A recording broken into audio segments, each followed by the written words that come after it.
Good morning, Tempo Freaks and Raptor Freaks. Lexi Yachts here. It's Monday morning, and we are reacting to the Tempo's worst ever loss at Coca-Cola Coliseum so far in their history.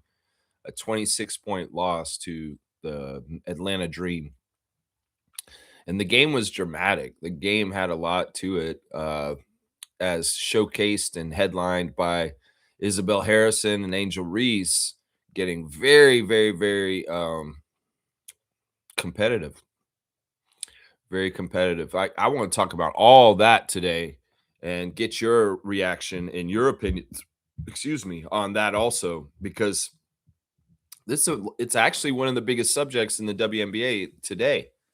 And a lot of people are saying a lot of mean things about Isabel Harrison right now. And I don't know. To me, I mean, I'll go over the timeline of how things went down in that game. We could talk about how that went down and really what happened there. Really, what happened there? Because honestly, I have respect for Angel Reese to the point of her rebounding and stuff like that. But there is stuff that she's doing that is not right. Let's just put it that way. And having the first taste of actually watching her play against our team and seeing like kind of the aura, I guess, in some ways of what she's doing, I can get why she's such a controversial player. And in some ways I wasn't impressed, but in some ways I was. Let's just put it that way. Let's just put it that way. It's not as cut as dry as, I just don't like her. I don't like her. I like her. It's not like that. In some ways, there's aspects about her that are fantastic and amazing, and that's the thing. Nobody is truly just one thing or the other. It's all very much mixed together. There's good and bad. So yeah, I apologize once again for getting cut off yesterday. The audio cut out, and well, because I do this every day, and because I'd already had an hour in, I'm not going to reattempt to try and restart the stream and catch up on everything. But what we do is catch up on things the next day. So there will be two classic cards today, and I'll be recycling some of the segments I was going to do yesterday for today instead. So anything that we're just going to talk about, the only thing that I get sad about is I'm not going to have those comments from yesterday. That there were a lot of new people that came in and had comments in the stream yesterday that I didn't get to, and I wish I had. But there was a technical difficulty, and that's unfortunate. But yeah, I got the stars of the game. We got the Redditors of the day, and we got the straight goods on Canadian goods, all kinds of different segments on the Raptor Freak / Tempo Freak stream, 9:30 a.m. every day. Let's talk about this game. All right. First of all, Trevor J, words of wisdom. Struggling with what with come, but so will the blessing. Struggles will come. Struggling is not the right word. Struggles will come, but so will the blessings. Keep going and stay faithful. Stay in the faithful. Stay in the faithful. Okay. Yeah, good and bad times. Led Zeppelin. There's gonna be good times, bad times. We've had our share. I mean, that's always, like I said before, you got to have the two poles of it. You got to have the hot, the cold. You got the up and the down. You got to have the different variety to understand the good versus the bad, because the bad is going to be there and the good's going to be there too. And it comes in waves sometimes, or it just kind of goes through your life. And well, take time to take the moments to enjoy the good times when they are happening, and understand when the bad times are going on that this too shall pass. And I think that's the way to look at it right there. Ride the wave of life. There you go. Blessings to the Jones family, all the Raptor Freak families. That's right. Trevor saying the Tempo got run over by the Dream. Yeah, I don't like that. I don't like that. I don't know if it's really run over. I'll describe how they broke down and fell apart, but I don't know if it's run over is the right word. They have one more big on their hands on Tuesday against Indiana with Aaliyah Boston. Yeah, that'll be tomorrow, and we'll do the preview tomorrow for Indiana Fever, Toronto Tempo, last Commissioner Cup game. They pretty much got the representative from the Eastern side is the New York Liberty. And I think that at this point, everybody who hasn't made the Commissioner's Cup is playing for charity, is playing for more money to give to the charity of choice that is involved with each team. I think that's what's next. So, yeah, I mean, I don't like how you said they ran him over because it wasn't really like that. Not to me. It was more like the first quarter was fine. The first quarter, the tempo played excellent. The first quarter, the team was winning. The Dream were cold. The Dream missed their first 10 shots, and the Tempo were taking care of stuff. And, that defense they were playing in the first quarter was part of the reason why.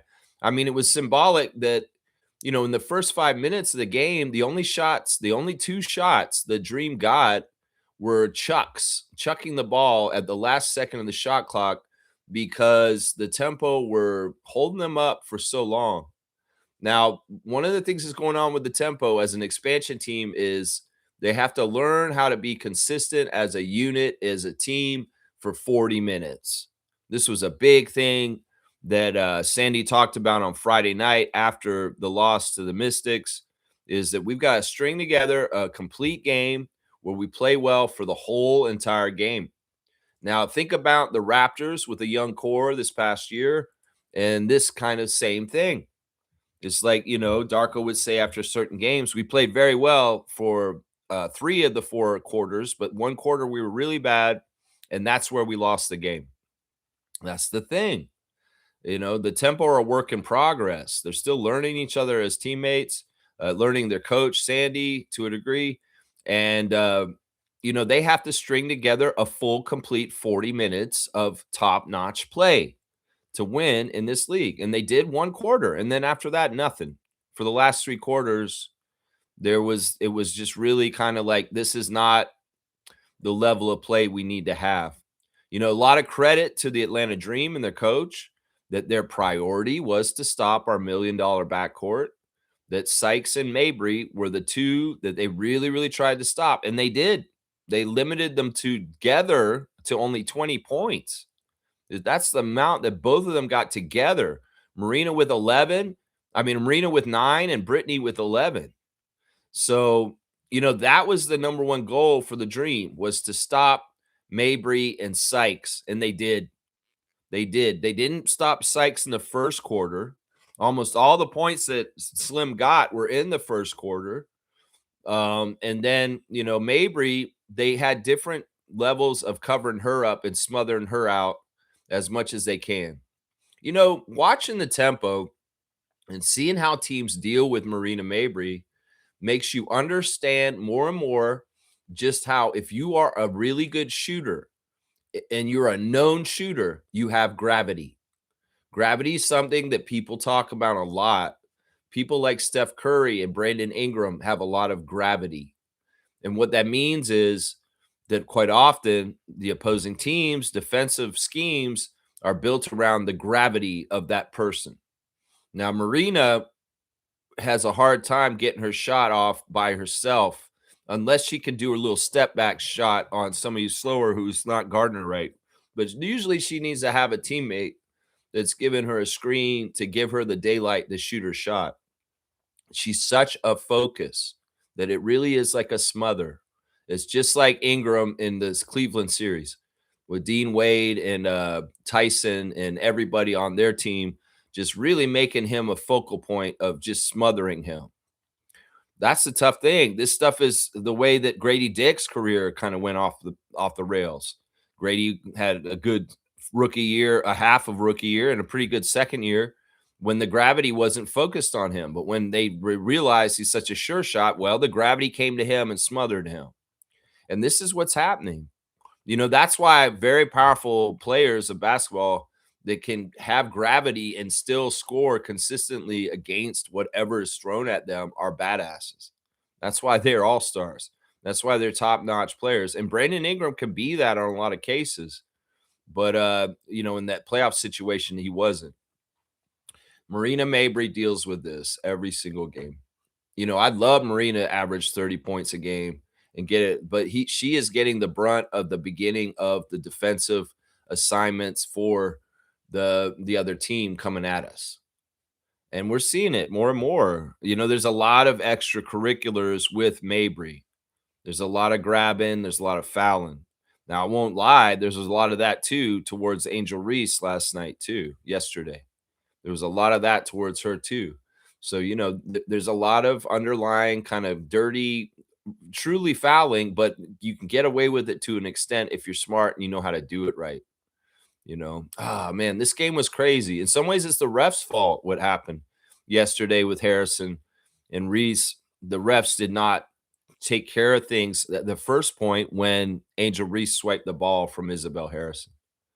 That was probably where they needed to start with stopping it because, that was uncalled for and it was disrespectful. And honestly, it was immature. That's probably the best word for it. It was immature for her to do that. And well, Isabelle made it immature for her to come back and try and do it back to her at a certain point. And so things were building. To be honest, Isabelle was out playing Angel Reese up until she got thrown out. And Angel didn't really wake up and blow up until after Isabelle left. And then she started really dominating the boards and steering the Atlanta Dream to the win. Yeah, it was a crucial ejection. And in some ways, when Roy and Marcy were talking about it, I was thinking to myself, it's like, you can't throw Izzy out because the Tempo have nobody. And, in some ways, it's like there's always kind of a referee's discretion on whether they eject somebody or not. Sometimes they don't want to eject somebody because they're LeBron James and they're crucial to the game and they're kind of somebody that's a star and people pay money to see them, right? This case, it's like, all right, you got two teams. You want it to be a competitive, entertaining game. And if you take away a big from a team that already doesn't have any bigs, well, you're pretty much shorting them and putting them at a disadvantage for the rest of the game. And you're sinking them, basically. And that's the discretion that Roy and Marcy had to think about, but they didn't really think about it in the way to care about the Tempo. They just said, yeah, you're out. I wish they'd given her warning. I just wish they'd given her one technical, flagrant one, and it shouldn't have been a flagrant two. Because first of all, you can't elevate from nothing to all right, you're just ejected. The right move by the ref crew is to warn both of them, maybe give them double text, and then say if there's another one coming up, then you're out. But that's the thing, because also on the play that happened, that was Angel Reese's fault just as much as Isabelle Harrison's fault.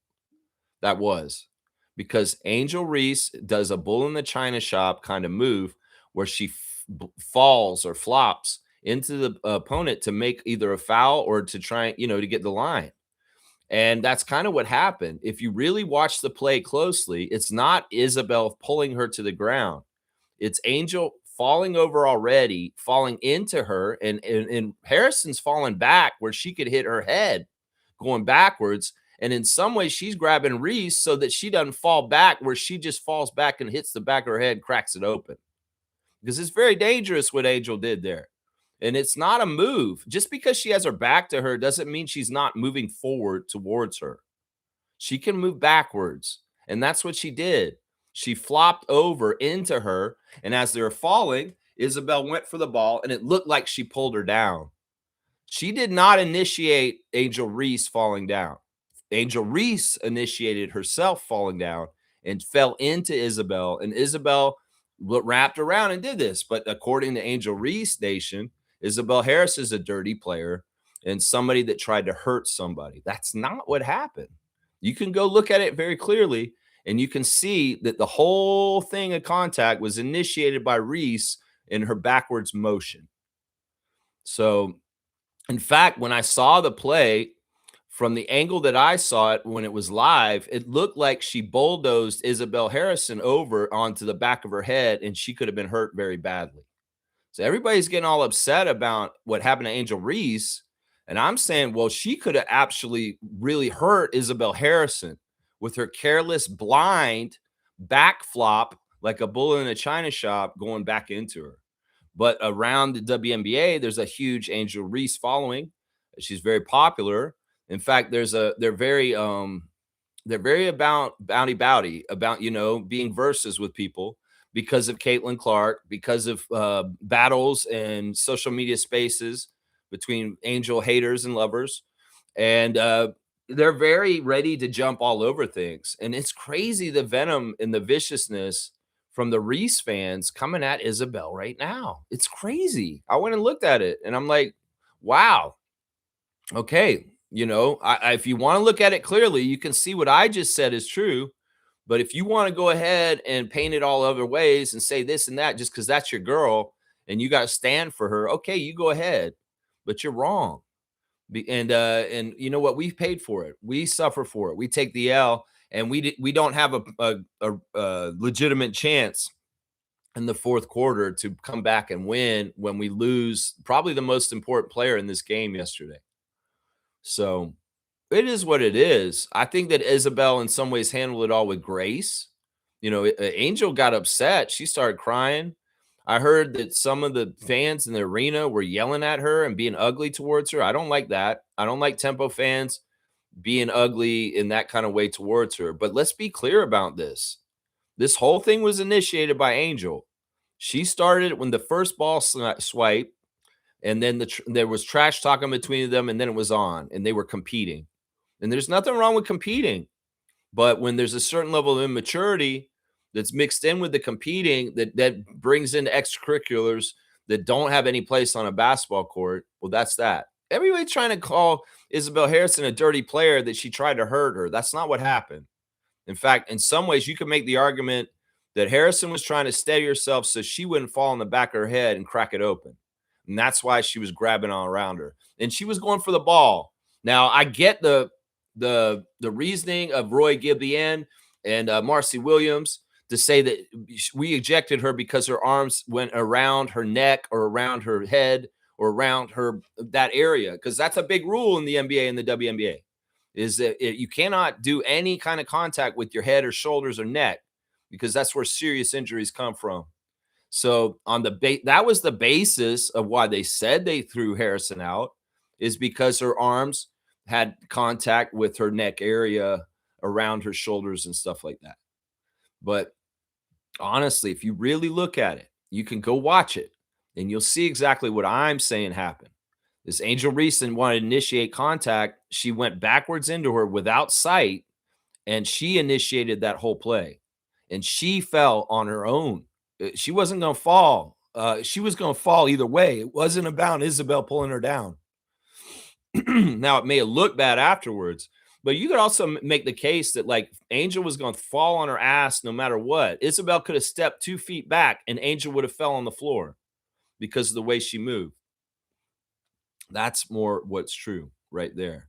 Yeah, and some of the fans of the Dream, Chicago Sky fans of Angel from before, and just Angel Reese fans in particular, some of them have actually told the truth. They said Angel Reese does this all the time, that she does this flop to try and initiate contact and get the free throw line, and it's dangerous. It's not just dangerous for her, which she could get hurt doing it. It's very similar to Joel Embiid kind of shit. It's dangerous for anybody who's around her that she could fall into, like Isabelle Harrison. It is very Joel Embiid. Let's just put it that way. Joel falls over all the time to try and get foul calls. Well, that's what Angel Reese did in this situation. She did a Joel. And I don't respect that in some ways. In some ways I do, but don't get all upset like you think that she was trying to hurt you. Well, you were trying to hurt her in some ways. Seriously. So it is what it is. And it's going to be probably the most talked about play this entire week in the WNBA right now. Because it is. All the people around the WNBA are chiming in on it and talking about it. People know the history. Isabelle was a teammate of Angel Reese's in Chicago at one point. So they have been around each other. And, other people are making these narratives that Natasha Cloud put a hit out on Angel Reese. And that's why Isabelle did what she did, because she's, with Natasha. Yeah, that sounds far-fetched and stupid. Wasn't Natasha Cloud on New York last year and not on Chicago? And when has she ever played with Angel Reese? Is it because she's talking shit for the Chicago Sky against Angel Reese afterwards? I don't know. I don't get this drama. What is this whole thing, Cloud versus Reese? Is that actually a thing? Either way, Interesting game. We'll break it down even more. We got the box score, the team stats, and the stars of the game. Yeah, I'll go over all that very soon. This is gonna be interesting. All right, Trevor wants to know if did I scout Rafael Castrick? Castrick. Okay, this is interesting. No, I don't remember that name. So we'll go ahead and look at this real quick. Trevor J, thank you for the scout of the day. Let's see what this is all about. Is he even on Facebook? I mean, Wikipedia? Because I don't see him here. He's not coming up on there. Is this like a really low key uh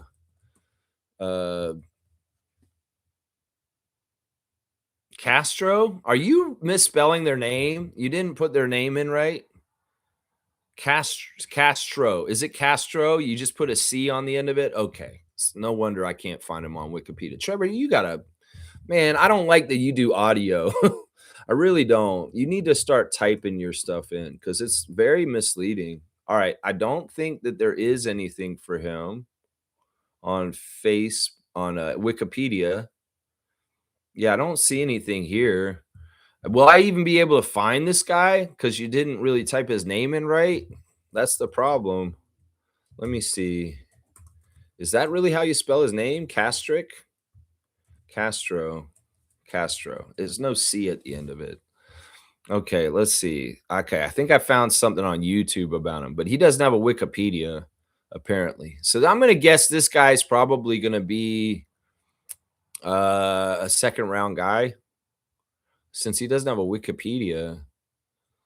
Okay, that's his highlights from 2 years ago. I don't want his highlights from 2 years ago. Mm, man, does he have anything recent? Because everything here looks like it's all from like 2 or 3 years ago. Um, all right, I'll just watch this 1-minute highlight reel real quick here.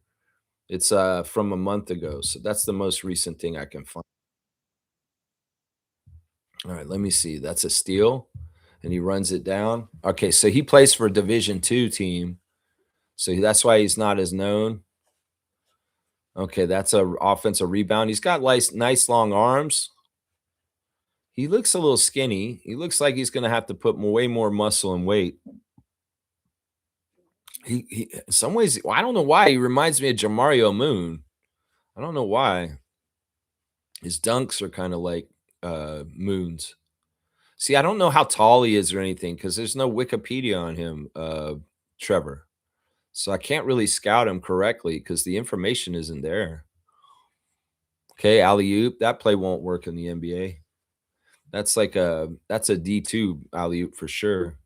I don't know. The competition he's playing against on this is really bad. This is almost like just a glorified dunk highlight, but it's not really showing me a whole lot of like stuff that isn't just easy because the other team sucks and they have bad talent.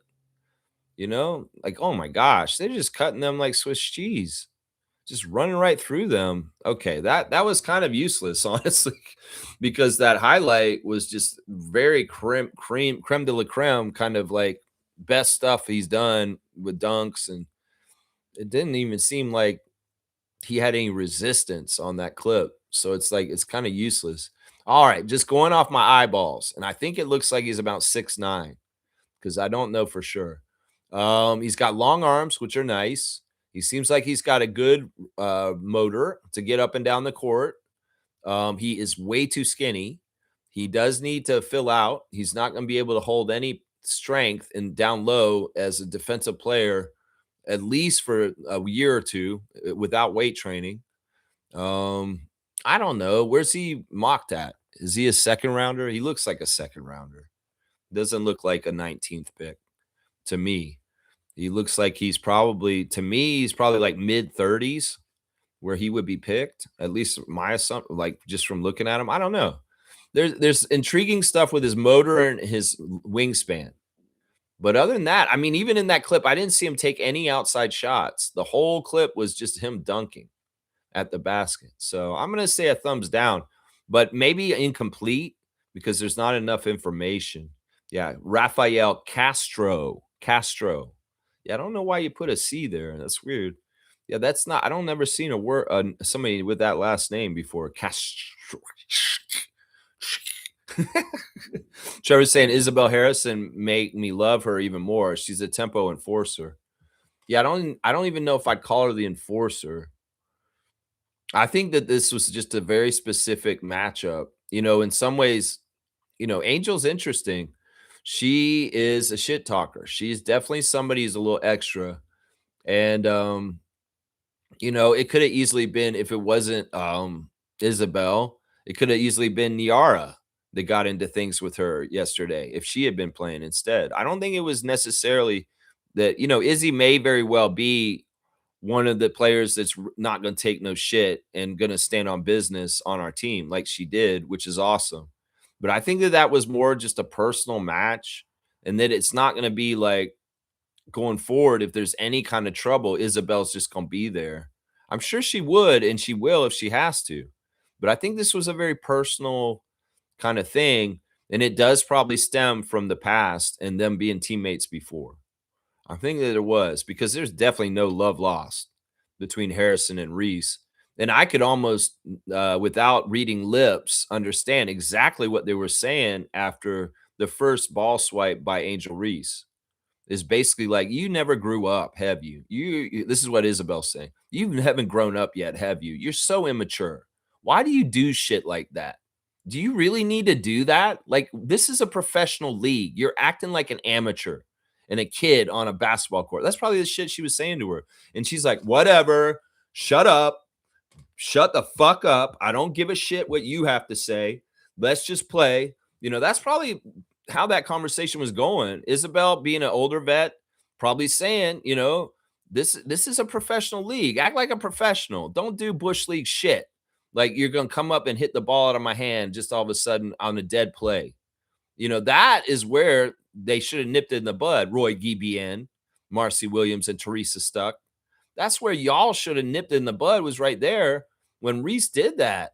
And then there was some John, but yeah, nah, you let that go and you let it build and it built and it built. And then boom, the tempo get punished because their player is the one who gets ejected. A double technical at some point should have been there. You could have done a double technical after Reese hit it and Isabel got in her face.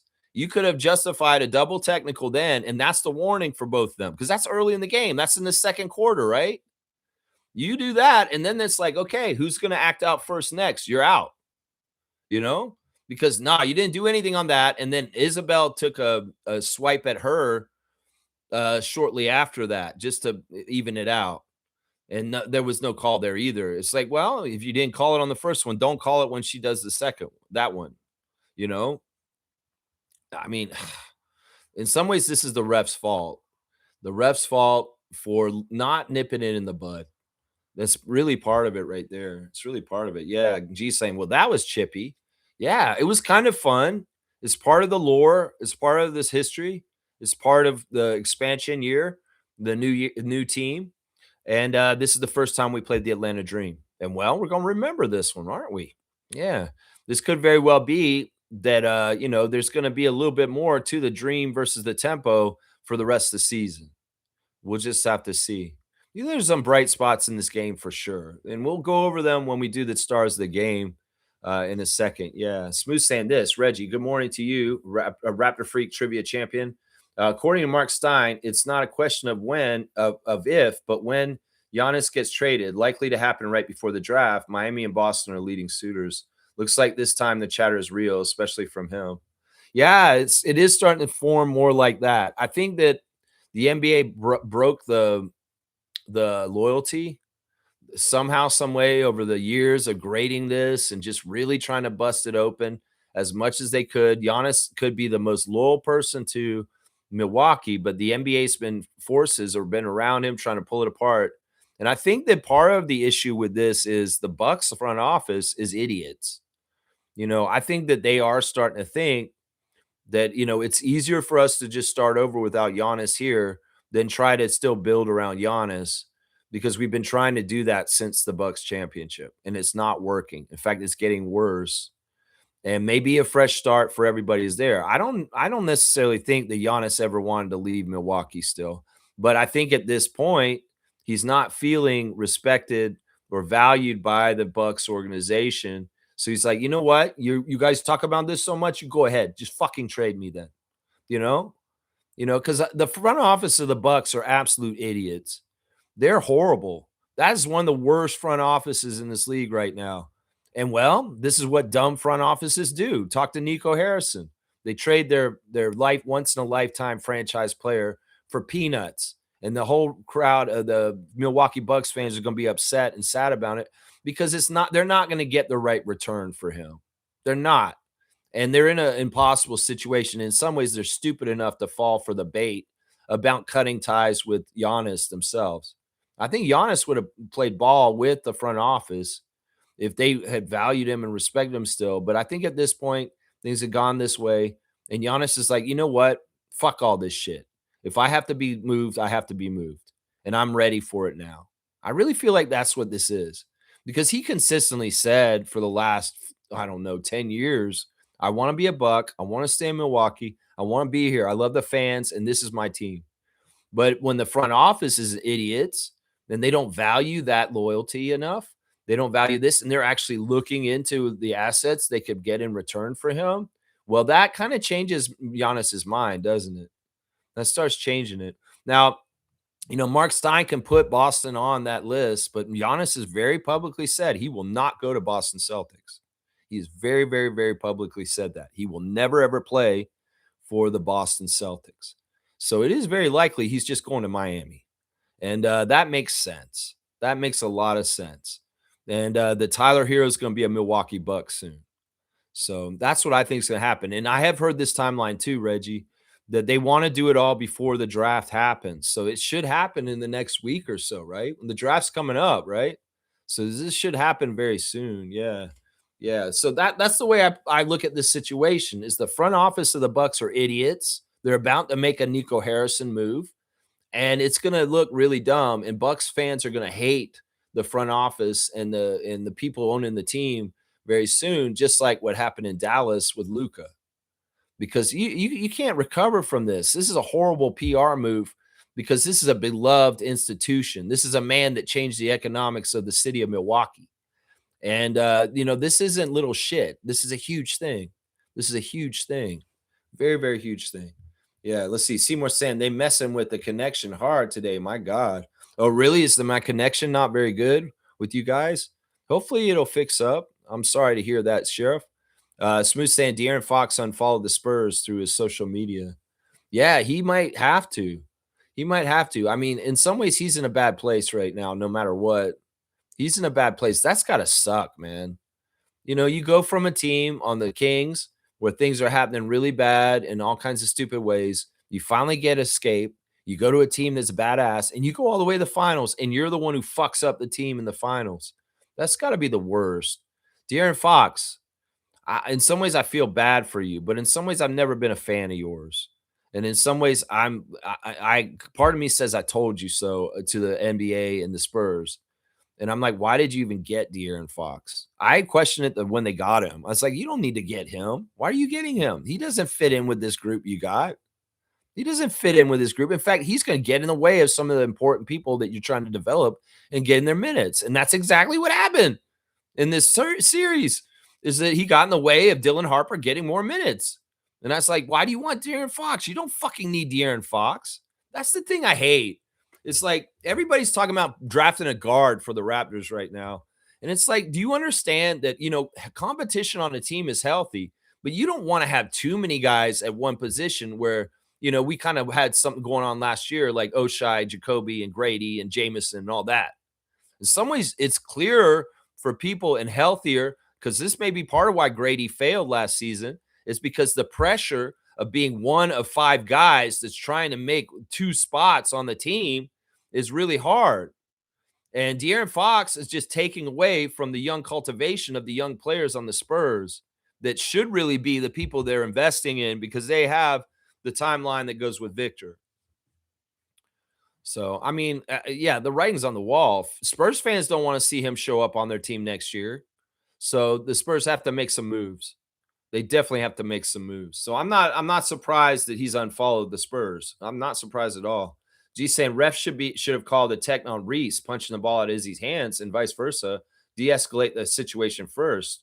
Oh, we just said the same thing. Well, this is funny because good game. This has been consistent. I think this has happened over the years so many times where I haven't read his comment yet. He's writing it in, and I'm saying the same thing.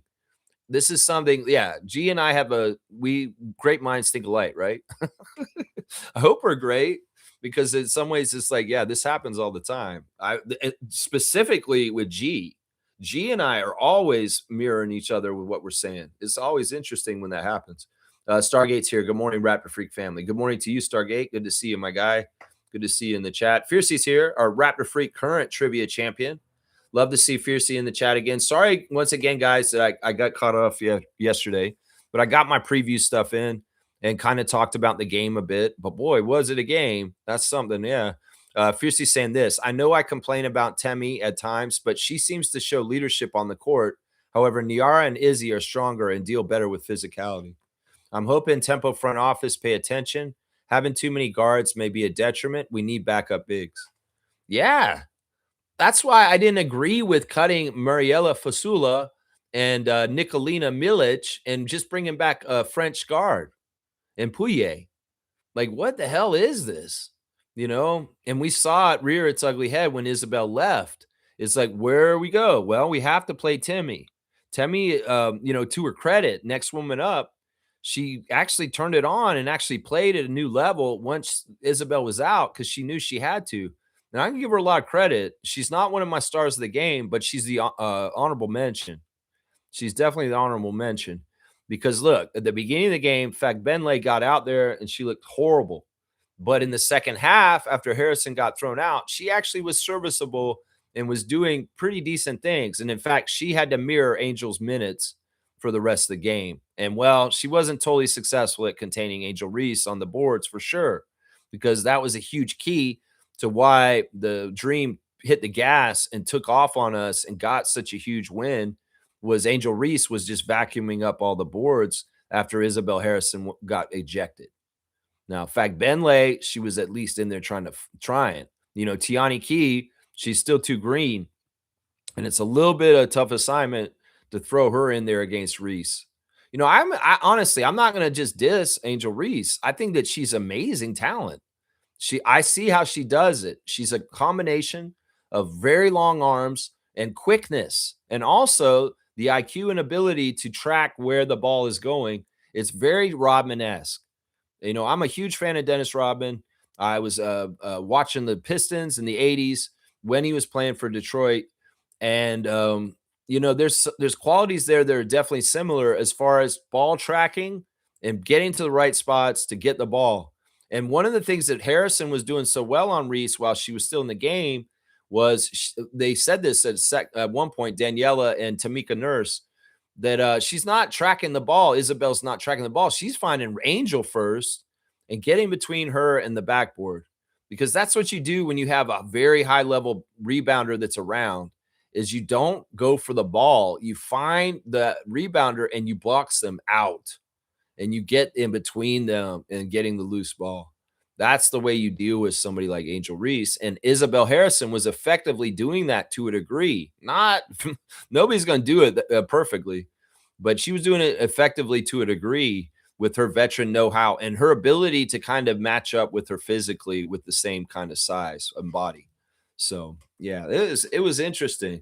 Yeah, we need more bigs, Monica Wright Rogers. I'm sick of this shit.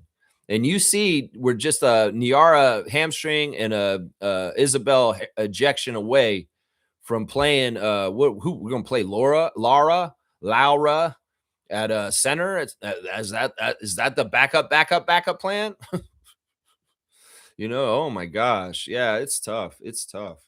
Yeah, we really did need Niara Sabali yesterday. We did. It's too bad she's been out like she has recently. It's too bad. Yeah. Trevor's saying that's how they spelled his name on their not my doing. So don't prostitute you for it. Once again, it's a joy. See, this is the thing, Trevor. You had the most most typos and the most misspellings out of anybody in this chat. And I'm autistic. I'm going to read what you exactly wrote. You just said don't prostitute you for it. Prostitute you? You want me to put you out on the street like a hooker in the red light district? No, I'm not going to prostitute you for it. You mean prosecute you for it? I'm sorry, man. I take literal words, and that's what it is. Yeah, I don't know. Did you hit the C or the O by accident? I don't know. It's just weird. So the guy, I should have figured that's not a name, Castrick with no vowel at the end. So it's Castro. Castro. Yeah, he doesn't have a whole lot of information on him. So I'm gonna guess he's a second rounder.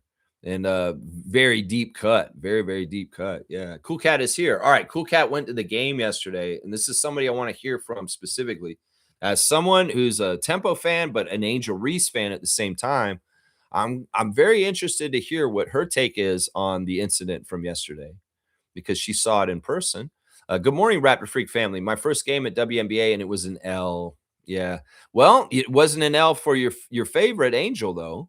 The referees were at odds with each other over calls. It was a bit embarrassing in the end. Ugly game. I was a bit embarrassed at the end. Ugly game.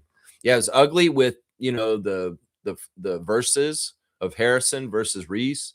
There was that one point where Marcy called out of bounds on the tempo, but didn't see that I think it was Hillman hit the ball from behind Euskeda. And there was a little bit of an argument between Roy and Marcy. And I saw that part. Marcy said, I saw what I saw. And well, Sandy didn't like it. Sandy called a challenge. And they went and looked at it, and Marcy was wrong. Marcy was standing underneath the basket at the end line. And from her angle, it looked like Euskeda hit it out. But there was actually a hand that Hillman had, or I think it was Hillman, hit from behind and pushed it, actually accelerated the ball out of the hand. And when they went and looked at the other camera angles, and from the angle that Roy was looking at, they saw that it was actually out on the Dream. And Marcy had to, kind of be a little bit humbled in this way. I mean, that's tough. In refereeing, you're not going to get every call every right. And sometimes it has to do with your perspective and the view you're looking from. And that, to the credit of referee Williams, the view she was at may have looked very much like the tempo put it out, and that's why she was adamantly saying no, it's Dream ball. And well, I'm glad they challenged that and they got the call and they fixed it, because then Marcy went to the table, watched it with Roy, and they saw the other side, and she said, okay, you guys are right, I'm sorry, I'm wrong. And it's like, this is not a mistake, it's just the vantage point and where you see the play happen. But yeah, Marcy was very pissed. In some ways, she's like, she had that energy. It's like, how dare you question my refereeing and what I saw? Well, this is why, because refs do get the wrong call because they don't have the right vantage point. And that's what happened in that case. Was, yeah, you can tell like that Atlanta hit it out because the ball didn't accelerate when Laura touched it. The ball accelerated when the Dream's hand hit the ball and it went faster out. That's how you can tell that for sure was off of Atlanta. So, and then there was a challenge call later in the game that was kind of on a whim, and it was kind of funny because they were like they kind of didn't want to do it after they initiated it. And then Sandy's like, "Can we take that back? I don't really want to do the challenge actually." And then they went through and they did it, and they actually won it still. So it's like it did work out for the tempo, winning 2 challenges yesterday, but not winning the game. Yeah, I can see where Cool Cat may have felt a little icky after she left the game yesterday. She wanted a tempo win. She wanted to celebrate one of her favorite players, but there was definitely not no celebration for Angel Reese at Coca-Cola Coliseum other than for the Reese fans in the house. And maybe Cool Cat saw some of the ugliness towards Angel at that time in the game, because there were some fans that were really bad to her. But there was also there was a lot of different stuff going on in that whole thing. Really, really was. Yeah. Yeah. Mr. Greg's back. Good morning, Mr. Greg. If Izzy doesn't get ejected, the game would not have been so lopsided. I agree. And I mean, I really do feel like we would have had a chance to try and do something similar to what we did in the games before, where we eat up the double-digit lead and make it competitive in the last 5 minutes. And if not win, at least keep it close and have the score look a lot closer. Now, once she was out, it's Angel Reese's game to dominate and rebound and rebound and rebound and rebound and help her team win. It's a very interesting strategy the Dream have. They don't have a lot of good bench players, although that Australian girl was playing well off the bench for her. Is just go ahead and shoot shots. And Angel's down there. If you miss, she'll grab it and she'll either kick it back out to you or she'll put it back. And that's kind of the whole strategy of the dream is Howard, take a three. Canada, take a three. And well, Reese is down there to clean it up if y'all do miss. So there's a lot more confidence in taking shots on that team when you have Angel Reese underneath the basket to get the offensive rebounds. And that's what they did late in the game. It was kind of just that. It's like, okay, take threes, take threes. Because they weren't shooting well at all at the beginning of the game. They warmed up and got going and good feelings more and more, especially Ryan Howard. That's somebody you don't want to get in a rhythm. This is exactly the same reason why people stop Mabry, is because once Mabry gets in a rhythm, she's so dangerous. She's just pour points in for her team. And well, in some ways, we let Howard and a couple of the other Dream get feeling good outside as the game went on, and that hurt us. That really hurt us. We had to stop her, and there was a little bit of it seemed like they were aware of who's leading the WNBA and making threes, because at one point they were tied, and then Howard went and made a few more, and she went above and beyond where Marina is. But they're like the leaders of threes made in the whole WNBA right now. And there was a little bit of tit for tat going on there as far as I'm going to make a three, you're going to make a three. And well, let's see who's going to lead the league in made threes at the end of this game. Howard is because they covered up Mabry way better than we did on covering up Howard. Way better. Way, way, way, way better. Yeah, Cool Cat saying team owners want to make a lot of money with the least amount of money to spend. Fans want to win, ignoring that team owners are running a business, sports entertainment business. Yeah, I mean, and especially now, I'm starting to think that, this is a theory that struck me the other day, guys. And, maybe you think it may sound stupid, but maybe not. The Raptors this whole last year running their team with one less person on the roster than the rest of the league. And now we have the Tempo running their team without 2 development spots filled. Is this a weird way in this economic world that is going on right now of these owners and teams cutting costs is by literally leaving roster spots open so they don't have to pay people money that they would normally pay? And is it the Canadian teams, Toronto Tempo and Raptors, that are utilizing this? Could this be in some ways something that Canadian teams in the NBA and the WNBA have to do to economically be okay, is to take the detriment of not filling out their whole entire team and taking the cash bonus of not paying a 18th player for the Raptors and not paying for a 13th and 14th player for the Tempo?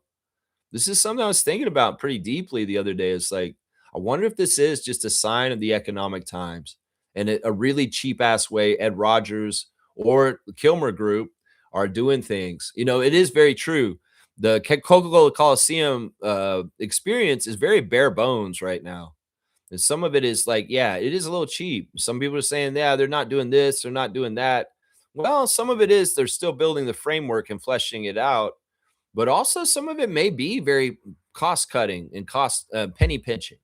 This may be true totally about the Tempo, is they have to run things in the black and can't be in the red because they could run out of business and lose the team in the next few years before it really establishes itself and is successful. So there is a business side of things, as Cool Cat has brought up, as far as balancing the budget, making sure it's a viable business that's making money and not losing money. And one of those ways may be cutting corners and cheaping out on t-shirts and not having more of an in-game experience with this or that or this. I think that's what's going on here. And I think it's very telling that, we have 2 developmental spots that we could be utilizing and they're not utilizing them. The other theory I have about that is that Monica Wright Rogers may be waiting and not trying to use no development eligibility spots until near the end of the season and using it more, or maybe using it as a break-in in case emergency. Like if things get really bad and we don't have enough players, then we start bringing in the development kind of stuff then. I don't know. I'm trying to figure out the logic. I don't understand her GMing at all so far this year. And in some ways, I'm trying to learn her profile and how she works. And right now, so far, I'm not impressed. Let's just put it that way. I may be impressed with their draft, the college draft, and I may be impressed with some of the talent they got from the expansion draft and the free agency acquisitions of Fagbenle and Sykes. but I'm not totally impressed with her on her toes moves during the season in trying to make the team uh, capable of winning better because of the lack of size. So I don't know. I want to see how she handles these developmental spots and the 12 game eligibilities, which seems so small and not enough in itself. And that may be part of the reason why they're holding off. Yeah, G saying with Izzy and I'm with Izzy, and if they had Sably, I think Tempo could have taken that. I mean, every game's a game to win. I think that what we learned is, much like in the NBA with very good teams, you can't let a good team get going and get feeling good. In the first quarter, we held the Atlanta Dream down, and they didn't have a good game. Their coach was talking about it after the game. He's saying, "Yeah, I liked this game a lot for the last three quarters, but I hated the first quarter." Yeah, because we were very on top of things with our defense and we were doing things really well. Isabel did a really good job kind of just stymieing and frustrating Angel. And that's part of the seedlings for what happened yesterday was from the start of the game, they went to Angel Reese down low and she was met by resistance by Harrison and the other tempo coming and swarming her.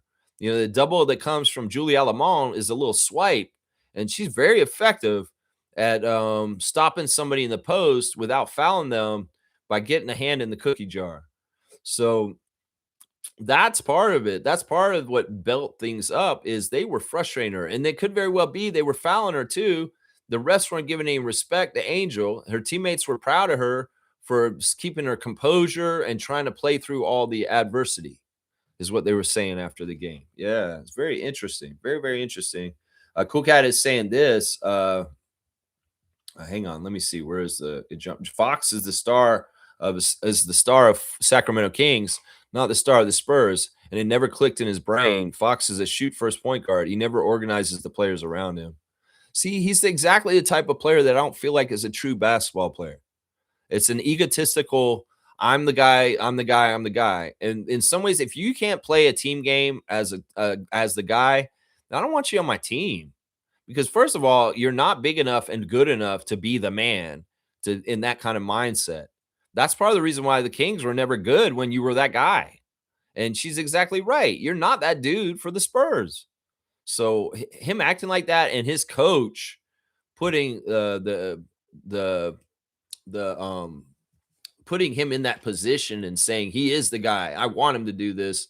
That's a failing of Mitch Johnson in some ways and being the coach of the team and leading the Spurs in the right way, organizing them the right way. That's a failing of Mitch Johnson, is what I said right there. Yeah. Yeah. Mr. Greg saying the Raptors need more size. For sure. For sure. I mean, they've gotten better with size over the last couple of years. But, since Tampa and seeing what happened there, we've been crying out like crazy, like a baby for a bottle of milk for more centers on this team, specifically Coach Coolcat and I. We've been saying this for like 4 years. We need 3 center depth on our team. And we've got kind of like 1.5, maybe 2 we've had last year. But really, you want to have 3 true centers on your roster somewhere. You can have 18 players on your team. You can make 3 of them true centers, Bobby Webster. Please, somehow, some way. Even if one's a very young project that is not getting paid hardly anything and he may not even make the league possibly. But yeah, you need at least 3 guys with true center size. I agree with Mr. Greg. Kaz is here. Good morning, everyone. Good morning to you, Trucker Kaz. Good to see you. Kaz checks in. We check in on our fantasy league, which we finished our week last week, yesterday. And let's see who won on week 5 of the Raptor Freak WNBA fantasy. We got Kareem beating James. We got Logical Raptors Fanatic did beat Cool Cat. Kaz won his matchup with the Smoking Aces. Fiercey is still undefeated, taking down Reese's Nieces in a big route. And then I had a closer game with Meredith, but I did win in the end to go to 3-2. Both MK and I are 3-2 now in the league. But Fiercey's still rolling 5-0 as the undefeated team in our fantasy league. Congratulations, MJ. You're just winning trivia and winning the fantasy. That's right. Fiercey's saying this, Lex, I don't recall Steph Curry being plagued by constant trade rumors. Why do you think he seems untouchable and maybe retiring a Warrior as opposed to Giannis? They both contributed to their team's success and value. You know what? I think the Golden State Warriors have been very, very doted on by the NBA in different ways on the underlying. You can have two different extremes, and one of them is Kawhi Leonard with the Raptors, and the other one is Steph Curry with the Warriors. If it's an institution, first of all, the Warriors team got a dynasty from Steph, so he's revered. And in some ways, the value of Steph Curry being on the Warriors is great, and the NBA doesn't want to mess with that. In some ways, it's also that the Warriors franchise has a special status in the NBA where, and there's also people that don't. I mean, did they talk about Steph leaving? Not really, because in some ways they don't want that. They'd rather Clay leave or Draymond, but they haven't really talked about Steph leaving. You're right. That now there are overtures that he could leave. There's been a lot of talk in recent years of him joining up with LeBron somewhere, somehow playing together because it seems like they really do want to play on the same team. That's why some of the rumors have said LeBron James will be a Warrior because he'll play with Steph finally. Because there is a lot of overtures that Steph and LeBron may play together still before the end of their careers. I don't know. In some ways, this is the haves and have-nots. This is privilege. Golden State Warriors have privilege. In some ways, the Valkyries have privilege because of the Golden State Warriors. And the Warriors have not had to bust up those guys for the whole time, Draymond and Steph. How do you do that? How's it so easy? Why do they not get fucked with? That's a great question, Fiercey. I don't know, because I think the NBA either says hands off or they don't encourage it. Maybe the NBA media doesn't try and mess with Steph in the ways that they were messing with Giannis. Is it because he's American and Giannis is a Greek guy? I don't know. There's all kinds of conspiracy theories we can make about this, but it doesn't seem fair, does it? The Golden State can have their legend, their whole entire career there. And how did you manage to do that in today's NBA and the way things work now? I mean, it's telling to me right there, right? G saying I watched Temi on The Fever. She's great at running the floor. When Kiki comes back, I bet we'll see some nice transition passes. That's something we need to remember too. Is that the next time we play the Dream? Hopefully, I don't know if it's hopefully it's not too soon. Oh wait, we play them again next week, so maybe we won't be able to see Kiki back by then. But I'd like to see Kiki Rice play against Atlanta Dream and see how much of a factor she adds into things. We're all saying Niara plays will win, but what about Kiki? Kiki is a real factor to help us win. And in some ways, our record with Kiki in the lineup is better, I think, right? I don't know. We're 7-7 now. So we're at 500 right now, which sucks because I want to stay above 500. Now, Temi made me happy.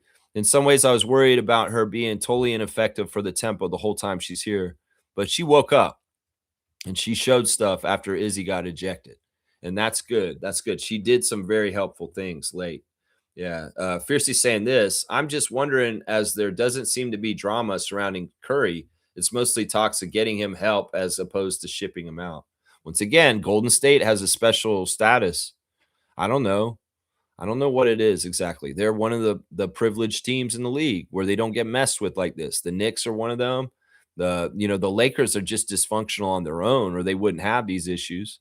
The Celtics, think about how they with their stuff and their players.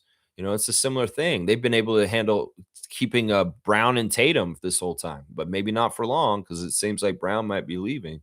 We'll have to see. Yeah, Stargate saying this has been the most uninteresting NBA playoffs for me. I couldn't care less about the Knicks championship. I've literally zero emotions about it. Period. I just don't care. It's weird. I mean, I'm not paying attention to it. It is what it is. In some ways, I forgot. I didn't get a chance to say this before my stream cut out. But happy birthday, RJ! It was RJ's birthday yesterday. 26 years old, and we love you, RJ. And I appreciate the Raptors putting out his highlight reel on his birthday. Emmanuel's will be coming out this week too because his birthday's coming up. And I'll bet you money that Scotty Barnes' highlights for the season will come out on his birthday at the beginning of August. It seems like they're doing all the guys' highlight reels from the year on their birthdays when it happens over the summer.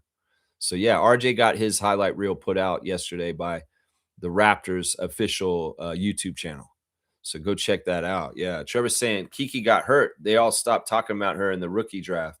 Yeah, I know. It's stupid. I seen a thing with the top rookies listed, and Kiki's not on there just because she's hurt right now, which is so dumb. And that's the thing that annoyed me about this whole thing about her getting hurt is this is going to hurt her standing and being in the conversation. You know, they want reasons to be able to ignore Toronto things. And well, her getting hurt is a reason, and they'll do that. They will, yeah. Cool Cat saying, I saw our GM Monica at the game. She was not happy in the late third quarter. More changes coming, I think. Well, good. You saw her face. Good. She shouldn't be happy because in some ways, you know, that's the thing is that's the point where all of us on Discord were saying, Monica, go get another big because you see what happens. Harrison gets ejected and you see how we're scraping the bottom of the barrel here. You know, it's not even if we want to play two bigs right now. We can only play one big because one of the bigs has to be the reserve that comes in after the other big comes out. Most of the teams in the WNBA are playing two bigs, Monica Wright Rogers, at all times on the court. They've got two bigs. And meanwhile, we're playing four guards and one big. That's not the style to play, seriously, especially with the rebounding totals we're getting in team stats against the other team and how bad we're getting out rebounded.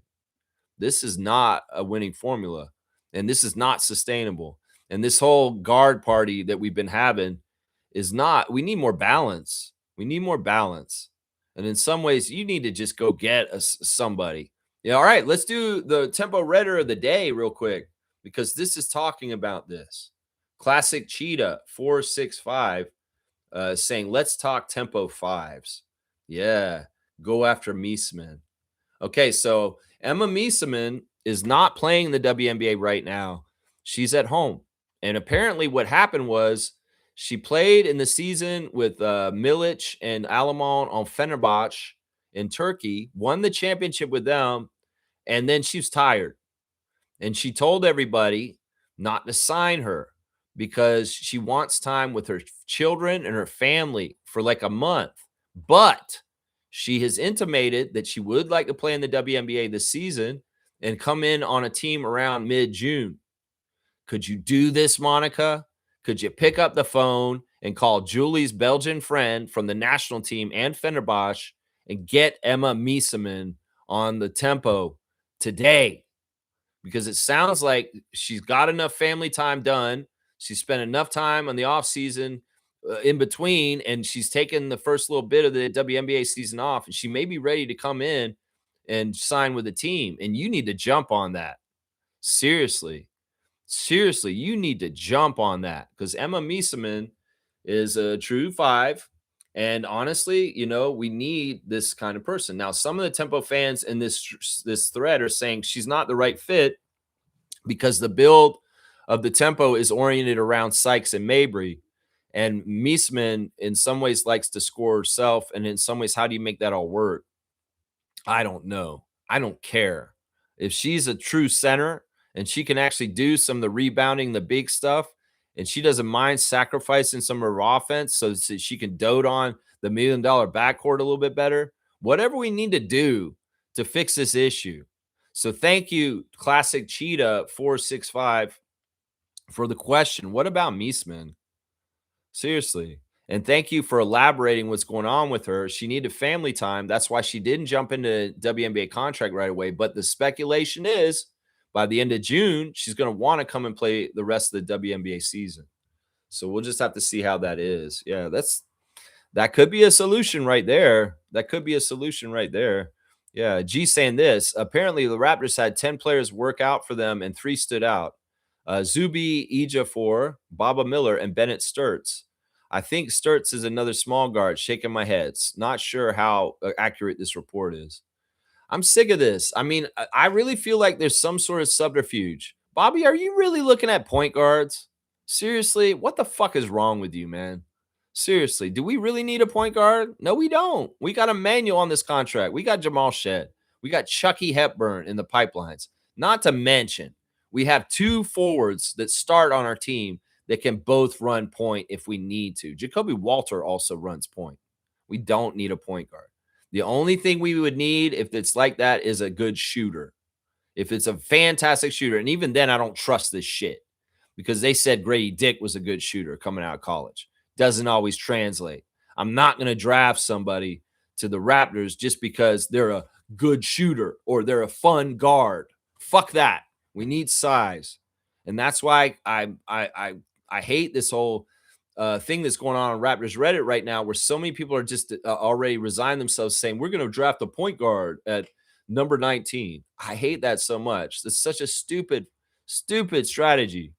It's like, go get the guy with the longest arms and the biggest guy around that time that is most likely to be worthwhile in the NBA.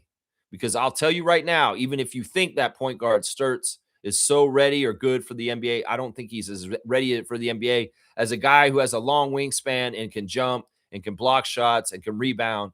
That's what we want. And people keep saying you draft the best talent available. Fuck that. Not at 19. There's enough variance. There's no true clearness here. And sometimes you do draft for fit. And I'm sick of this shit. If you're the number one pick, yeah, you draft the best available. You're in the top 5. Yeah, you draft the absolute best available. But you're 19, you can get a little creative and you can make magic happen. Like the Raptors have in the past with Masai and Bobby, like Siakam and Jacoby and OG. So it's just like, what do those guys have in common? They all have really good wingspans, even for their height. And that's what I say. At 19, you better draft for wingspan. I don't give a shit about none of these point guards. Fuck Bennett Sturts and this bullshit. And people trying to tell us we need to draft him. And part of it is that, the fans look at the list of who worked out for us and they start thinking, oh, this is who they're targeting. Fuck all that. You don't know just from who comes here. They'll draft somebody that didn't even come to Toronto for a workout. They've done this in the past. Okay. I think that happened with Colin last year. I don't think Colin came up and worked out for us. We just drafted him. Yeah, I hate that. I don't want to draft. I don't want to draft any guards. If it's a guard, it can be in the second round, but not in the 19th pick. The 19th pick needs to be a quality big of some sort. It doesn't maybe necessarily need to be a true center, but it should at least be somebody who's going to help us with rebounding. Stargate saying this, come on, guys, give our girls a break. We didn't have Kiki or Niara, 2 very key contributors to our team's success this season. They're needed. And the ladies that were there were trying, just not enough firepower on the court for us. What do you mean? What are we doing? We're not dissing the tempo. Why are you saying, come on, guys? What the fuck did I say that made you have to say that? Seriously, give our girls a break? What do you mean? What are you talking about? We're an expansion team. And honestly, this is the first time we played one of the top teams in the league, Atlanta, and they kicked our ass. This is very much like the Raptors playing the Knicks is what this was yesterday, is that you're in a matchup with a team that's kicked your butt. They hadn't kicked our butt yet, though, but this is the same kind of feel. It's like to beat that team, you have to play a perfect game all 4 quarters. And we only played a perfect game the first quarter. After that, it all fell apart. So, yeah, this is what we're realizing. The competition in the WNBA has different levels. There's a level between the Mercury and the Dream. And to beat a team like the Dream, just like with the Raptors, like the way they say it in the post-game conference, which there wasn't one for tempo. They were so sad and pissed off that Coach Brondello and the players did not do a post-game press conference yesterday. There's not anywhere to find because they were, I guess they were upset or something. You have to put together perfect 40 minutes. In NBA, it's 48. And that's the problem here. In some ways, they're a brand new team. They have to get practice together as a group. And how do we have consistent 40-minute game efforts where we are playing at a high level against a high-level team and we're competing with them with the chance? I can tell you right now, the next couple times we play the Dream, I don't think we're going to beat them. And you can say, oh, we'll beat them if we have them back and stuff like that. I don't believe that, because in some ways they're ahead and they're in this different place in their bracket on the escalator towards the WNBA championship. And we're an expansion team that's just learning who we are. And part of what we're learning about ourselves is that we have to be better consistently for the whole 40 minutes. And that's the thing. These other teams have been practicing and perfecting it way longer, and they're ahead of us on the escalator. So I'm going to predict this right now, Stargate. And I'm not getting down on our players. We're going to lose in Atlanta on the 22nd when we go play Atlanta there. I'm telling you right now, we will. And part of it is because we're not close to them yet. We're not. And yesterday showed that. We've got a lot of work to do. And some of it is Monica Wright Rogers' work to do, honestly. Some of it is that. We could see if we have Sabally and Rice in there if it's different. We could see. We could see. It maybe is a better, yeah. Maybe it's a 10-point loss instead of 26-point loss. You know, G saying true. If Dream were missing 2 starters and Tempo healthy, different outcome. I don't know if that's true, guys. I don't know if that's true because in some ways this is the team that's competing for the championship in the WNBA this year. The teams that I've watched this year so far that we've played against, New York and the Dream, are the 2 teams that I think that are the best teams that we've seen. They definitely are. New York didn't even play that well when we played them, but I think that they, in some ways, I see the pieces and what they do with Jones and Stewart. But this team, this is different. In some ways, it really is starter heavy, but their starters are diversified in the right ways where that they are very powerful in what they do off of each other.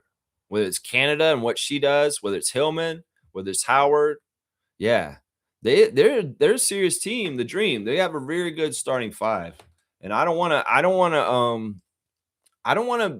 to make it seem worse, but I don't want to make it seem better. It's exactly what it is.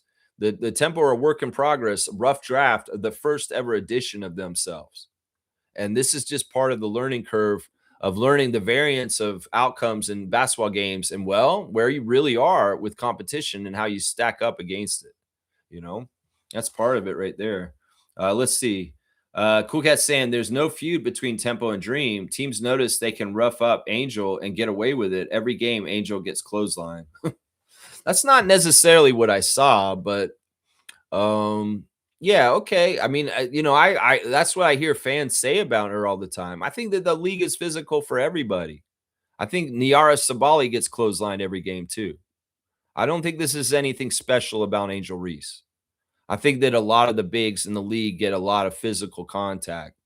And I mean, we can make it, oh, she's more important. She gets it more than anybody else. I don't think that's fucking true.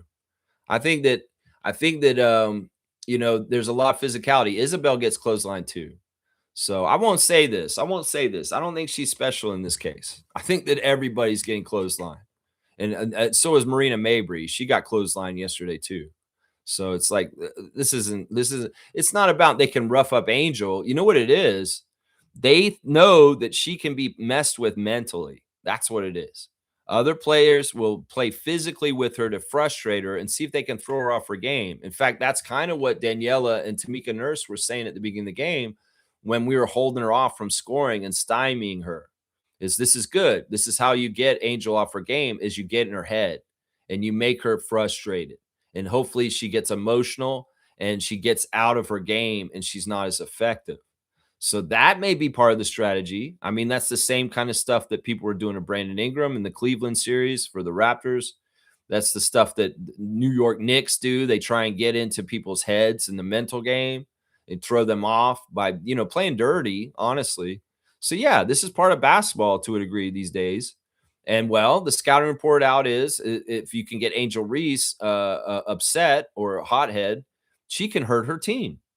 So some teams are doing this on purpose, sure. But let's not get it twisted. Everybody gets clothesline, and she's not special for that. That's not special for that. Yeah, both Tempo and Dream centers are injured. That's right, because Brianna's out for them. But they have other size, obviously. I mean, what happened? They brought in another center right at the end. Like what they have, Kone? They have like 2 or 3 they have 2 or 3 centers besides Brianna, Like they start a center legit next to Angel in the game yesterday? Yeah, they had another person that was big. So there's an abundance of size on the Dream because they have 2 young prospects on the bench too that are true center size. I mean, that girl they brought in near the end of the game was like, that's a big girl. That's, where's our player like that, Monica? Where's that player right there? You know what I'm saying? Yeah, G's saying I agree. Stargate on the. Hang on, let me see. Why can't I move that up? Why is this stuck? Oh, that's the bottom of the chat. No, that's not it. Okay, hang on. I just fixed it. Okay, hang on. Where is it? Where's my spot? Okay, I agree. Stargate or at least would have been close. There's no telling. It's woulda, coulda, shoulda. I think Sabali would definitely help. Definitely help. And Kiki, sure. Sure, for sure. But there's no telling. We can't say woulda, coulda, shoulda. Stargate saying if the Raptors draft Bennett Sturts, I would be very disappointed in Bobby and would have to start questioning his decisions like how Lex is questioning Monica's right now. Yeah, I really don't want you to do that, Bobby. I really don't. I want to remind you guys on Thursday, we're doing a Thursday Think Tank call-in show where you can call into the show and we're going to talk the draft for the Raptors. I'm going to go over my picks, my personal picks for who I think the Raptors are best picks to pick. And we'll talk about all that on Thursday. So we're doing heavy NBA draft Thursday Think Tank this week, 9:30 a.m. And so, you know what? I'd love for you guys to go out and get your top fives and come and present them, and we'll all do them together. And we'll see how much crossover we have. So, yeah, if you guys want to do a little homework before Thursday, go and figure out your top five. Raptor Freak James, especially you, and we'll compare notes on Thursday's Think Tank. Yeah, let's check that out. Let's see what's up. Mr. Greg saying this: Steph is loyal to Golden State, where LeBron and Durant have moved around chasing rings. And happy birthday to RJ from yesterday. Yeah, I think that's part of it. I think that they're different personalities. They're all different personalities. And chasing rings is probably part of it. And Steph didn't have to chase rings to get it. Kevin had to come to hang out with Steph to get his ring. Yeah. Yeah, I don't know. I mean, I hate it because it seems like a league of have and have nots. It's like, why can't the Raptors have a longevity player like this? I hope Scotty turns out to be this. Scotty could be fully a Raptor his whole entire career, just like Steph Curry has been for the Warriors. That'd be fantastic. But hopefully there's no kind of bullshit that happens at some point, like Giannis in Milwaukee. That's the thing I wonder about and worry about right there. Stargate saying Emma is a big girl. You can't pass up size. Yeah, let's get and the other thing about her is she has a very strong friendship with Julie. Julie Alamone and Emma are teammates from Belgium. They're Belgians. They've been on the national team. They've been on Fenerbahce. And they have a built-in familiarity already that will work. And she's a true size person for that position. And that's what we need right there. That's what we need. That's right. Let's see. Funfish90, good morning to you. What do you think about James Harden getting arrested for carrying a weapon? That's unfortunate for James. Yeah, I did kind of see this news recently. Thank you, Funfish, and thank you for the subscription and the question. James Harden's such a knucklehead. In some ways, it's like, look, this is like a John Morant thing right here, bro. Like, I get it. I think he's had a problem with a gun in an airport in the past. Like, I think that I vaguely remember him getting in trouble for something similar to this already, like in the past. The one good thing is it's during the off season, and he's not officially running around with an NBA team while this happened. So in some ways, this can be swept under the rug and just say, well, this is a player's personal life, and it has nothing to do with him traveling with the team. Like, it'd be one thing if he was at the airport with the team and he got in trouble with a handgun or something like that there. That would be different. But it's the off season, and he's not in the middle of stuff right now. So I don't know. I think this will be a non-story in the end, because in some ways it's really just like a possession problem. He had a possession of a weapon. It's not like he discharged it. It's not like anything really awful happened. It's basically he had a gun somewhere he shouldn't have had a gun, and he's just getting charged with like having a gun in the wrong place. So, I mean, I think it's a non-story to a degree, but there has been a pattern with him. I think he got one of these charges before back in the day. Yeah. Stargate saying this, Lex, buddy, not every comment I make is directed specifically at you, man. Sometimes it's a reaction to other comment I saw by someone else. Oh, okay. Okay, I'm sorry. Well, I just read it. I mean, you know how I am. I'm just reading everything. I would say this once again. I think that everybody needs to remember, and this is the first thing you should always think about when we're talking about the Toronto Tempo right now, is they're an expansion team. They are in their first year. I don't care if they've won games and they've looked really good. We have to remember there's still a balancing out of gravity where they're going to kind of fall into this place in the whole setting of the WNBA and the standings. And it may not be as high as we think just because we started strong. This is still an expansion team, and there's expansion growing pains. One of the things that occurred to me yesterday is that, how can we expect a group of women that are just thrown together like this to all just magically have great culture and just get along with each other. I don't think this is true. You know, the Raptors have great culture under Darko, and you can see the connection, and you can see how they're gelled, and they are really all for one for all, win for all. Now, the Tempo are getting more familiar with each other, and some of them are learning each other, and some of them may not totally get along. Part of the figuring out of the Tempo isn't just waving Lexi Held and Milic.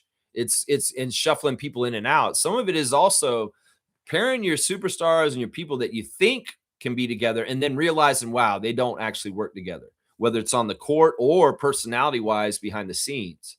This is completely a work in progress. This is a rough draft. And even though we're having success early, we have to remember these things, is that there may be some changes with the team, and some of them may not make total sense to us because it's like, well, that player was really good. Why did we let them go?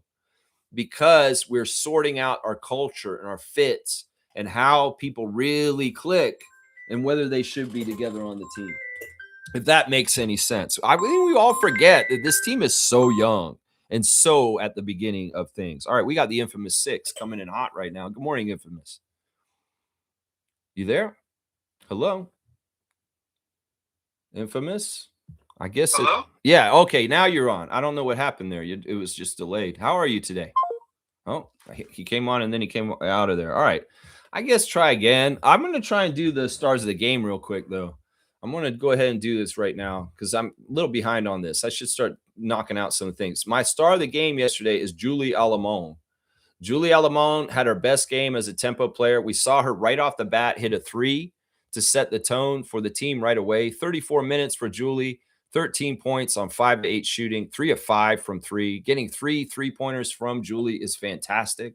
3 rebounds, 6 assists, 0 turnovers, 2 steals, and 2 blocks. It was still a minus 24, the worst on the team. But Julie played in an aggressive way, in a more offensive way that really, really helped things in a lot of ways for the Tempo right away. And I appreciated that for her. But yeah, all right, we'll try again. All right, Infamous, we'll do this real fast. All right, Infamous 6. Hello, Infamous. How are you this morning? I'm fine, thanks. How are you doing? I'm mostly good. It's another week. I got a bunch of errands I got to do after the show today, but otherwise things are good. Good. I won't keep up too much of your time. Let's get into the meat and potatoes of this whole situation. But before I get started, I got a trivia for you. All right, let's go. Okay, I know one of your favorite films is Departed. Is the movie Departed? Yeah. Right. So my 2 questions are: Departed is actually an adaptation of an original Hong Kong film. Can you name me the Hong Kong film, and also name me the director of Departed? Of The Departed? Yes. Well, I can get that. That's Scorsese. Right. I don't know the movie's name, the Hong Kong movie. Oh man. Yeah, it's actually an adaptation of an original. The funny thing is that I actually saw the original Hong Kong film before I actually saw the movie Departed. I want to say it had, of course, it's translated word from like the language there.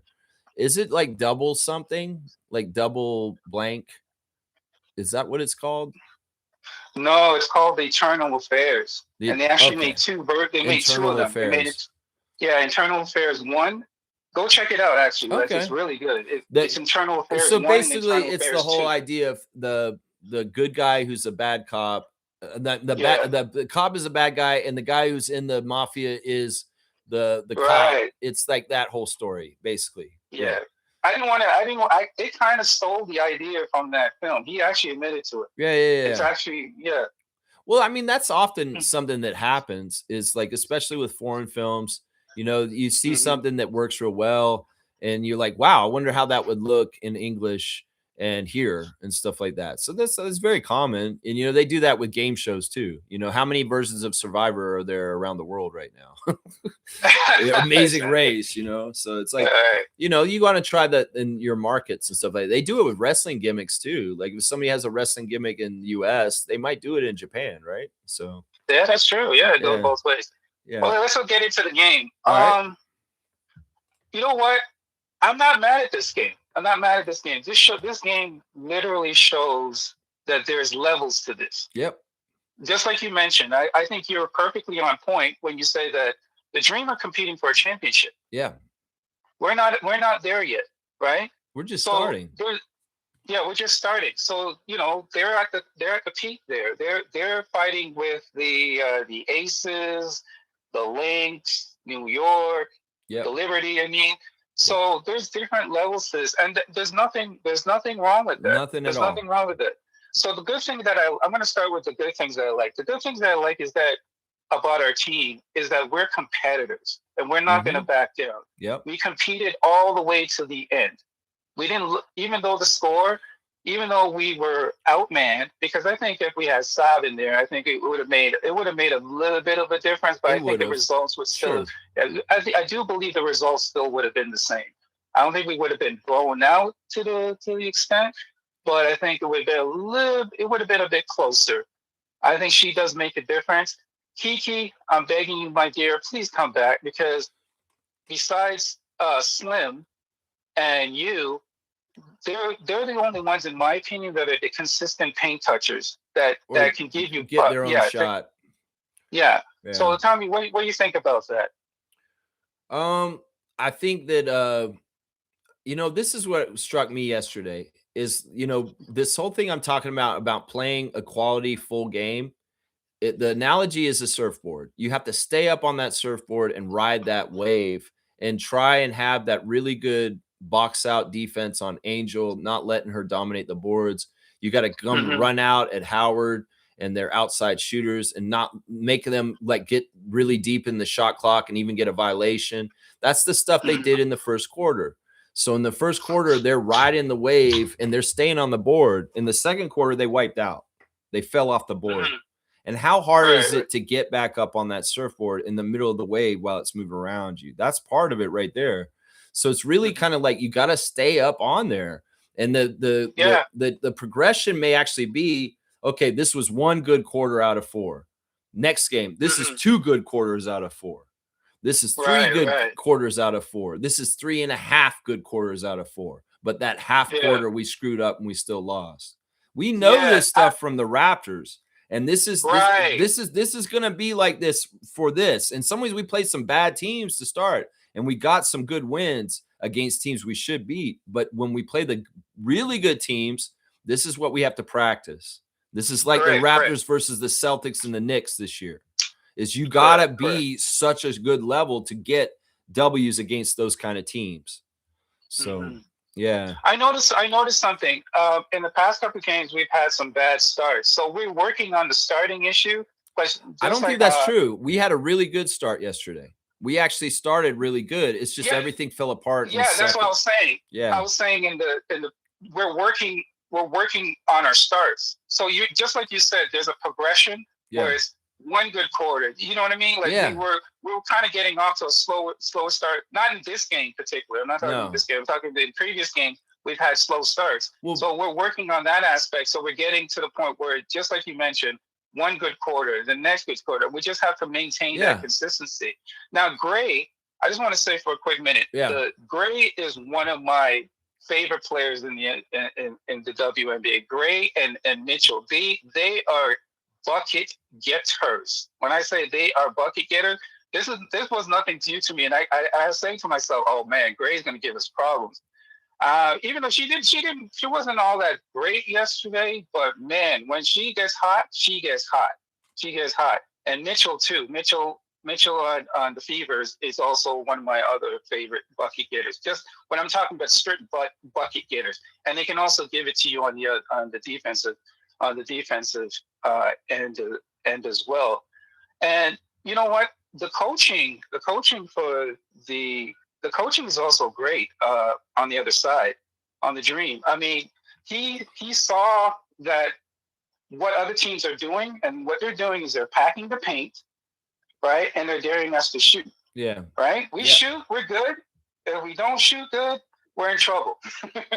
I will say, maybe it was off last night too. Maybe it was off yesterday as well. After the game, him and the players that took the podium, which was the Australian backup and Gray, who did the post game interview. They all went on and on about how good Marina and Brittany are, and that they had to totally respect them, and that they were absolutely their priorities to shut down. That's what they said, the whole thing. And the coach said, yeah, my main game plan was to stop Marina Mabry.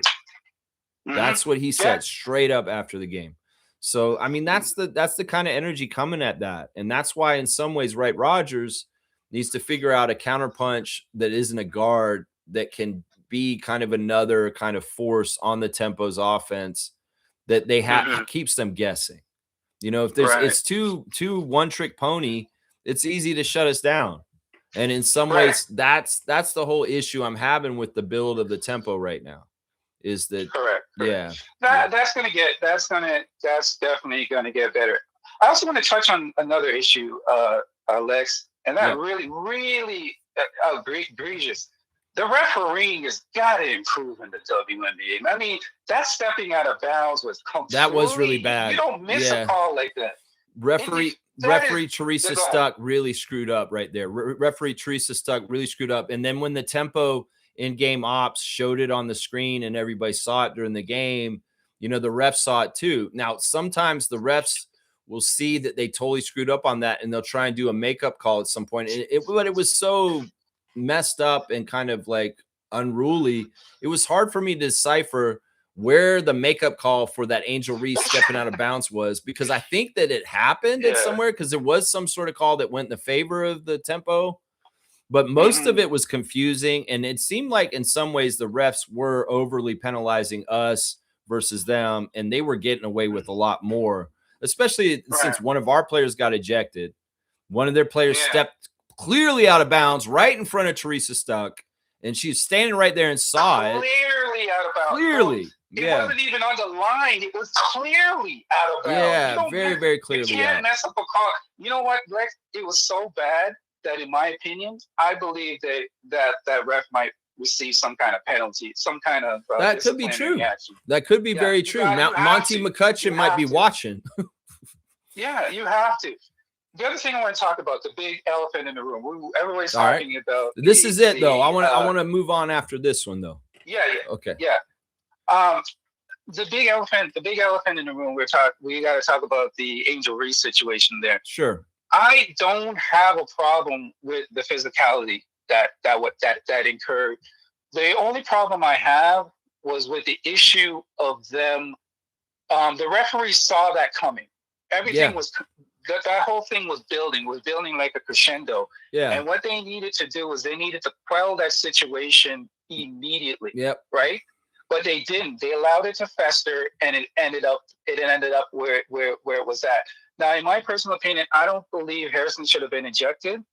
Right? I think it should have just been a regular technical, and that was it. Yeah. But hey, that's their decision. Now, I get it with Angel Reese. Angel Reese feels that she's being targeted. And to a certain degree, I do agree with that, because if you go online and listen to some of the vile, disgusting things that people are saying about her, it's getting to the level that it's almost like high-level bullying. But there's a difference between social media stuff and what's happening on the court. There's differences between the two things. Can we separate the fans and the stuff that's on there and not say this is not what's happening on the court? Because it's different. Right. It's different. And I'm going to say this right now. Like, everybody can act like she's so special and she's so singular. But like I said, everybody's getting clothesline. Everybody's getting physical things happening to her. It's just maybe she's making it more drama, like by reacting and making a big deal out of it. And then it becomes a whole thing more because of that. I'm just going to say that because I really do feel like this league is physical. And this is just business as usual. It's a little extra when she's involved. And it may be partly because of the way she reacts and she's emotional. And I'm not saying that's a bad thing.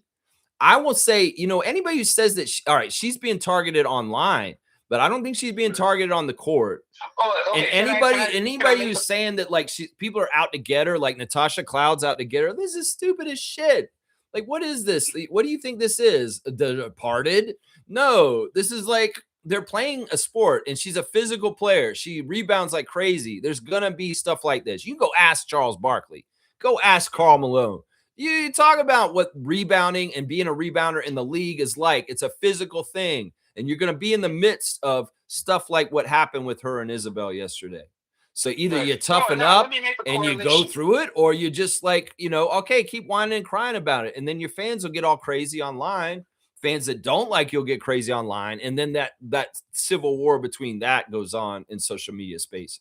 Oh, no, I'm going to quickly make the correlation. The correlation is not necessary. The correlation, what I'm referring to, is that because I think she's expressing the animosity that she's feeling offline, and she's taking that to the court, which is in the reaction to what she's going through. I see what you're saying. Yes, that's what I actually meant to say. So she feels persecuted, and she's bringing that persecution on the court from like how she feels that energy. From how she's got to figure out how to separate this. In some ways, this may be that, like, look, you've got to go off like looking at social media. Like, you got to be like a lot of the NBA players and just not be involved in this and not even know what's going on. And because that if that's if it's working and they're winning and it's not a big deal, okay. But if it's getting in the way of the team being successful, then it's a problem. And that's the difference. It's like she can't feed her fire from her haters to the point where she's having psychological damage done to herself. I hope she's doing well psychologically. I hope she gets. You know what? This is where a sports psychologist. I hope she is maybe taking advice from a sports psychologist. I think she needs one because of what's going on with her. But Lex, I'm going to end with this. Sure. I just want to end with this. There was an amazing game that everybody missed. Everybody missed on Saturday, and it wasn't the NBA final. There was a game between the Aces and the Lynx. And I'm going to say this right now. That was one of the best games I've seen in a long time. And I'm going to say this right out. People are going to disagree with this, and I love my rookie, but Olivia Miles is a problem. And I'm putting this out right now. She is actually, and she's pretty much got the Rookie of the Year sewed up. But not only that, Lex, she is an MVP candidate. Interesting.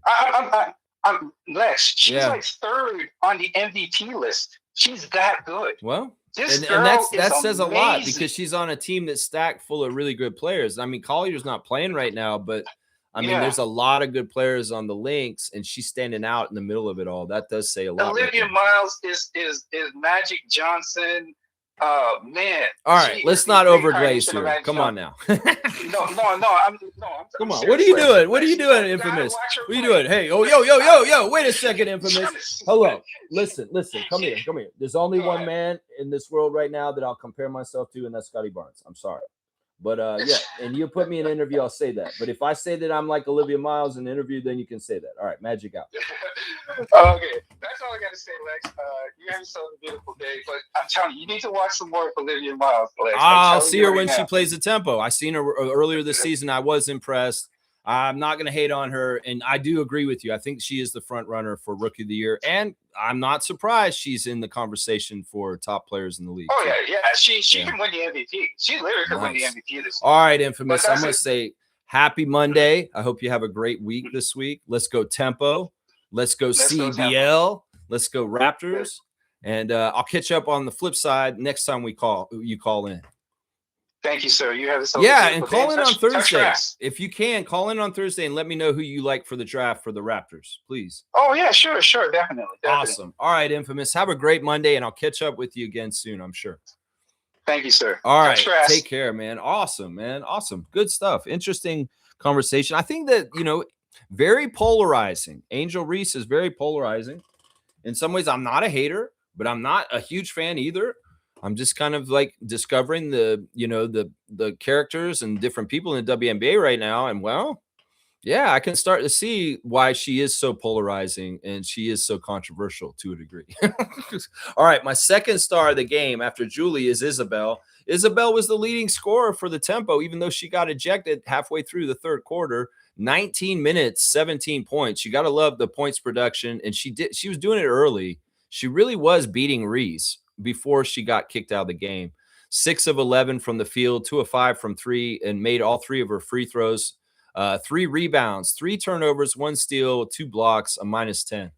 Yeah, Izzy, man, she may be a very beautiful woman and a cover model like person, but she is tough as nails. And you don't mess with her, seriously. Like, she may look real nice at the game and stuff like that, but she is there to play and compete. And I appreciate that from her. I don't know. Is there some history between her from Chicago Sky with Angel Reese? Is there because somebody were saying this is like there's history between a few of our players played with Angel. Kia Nurse played with her last year, right? On Chicago. Marina's played with Angel in the past, and so did Brittany, apparently.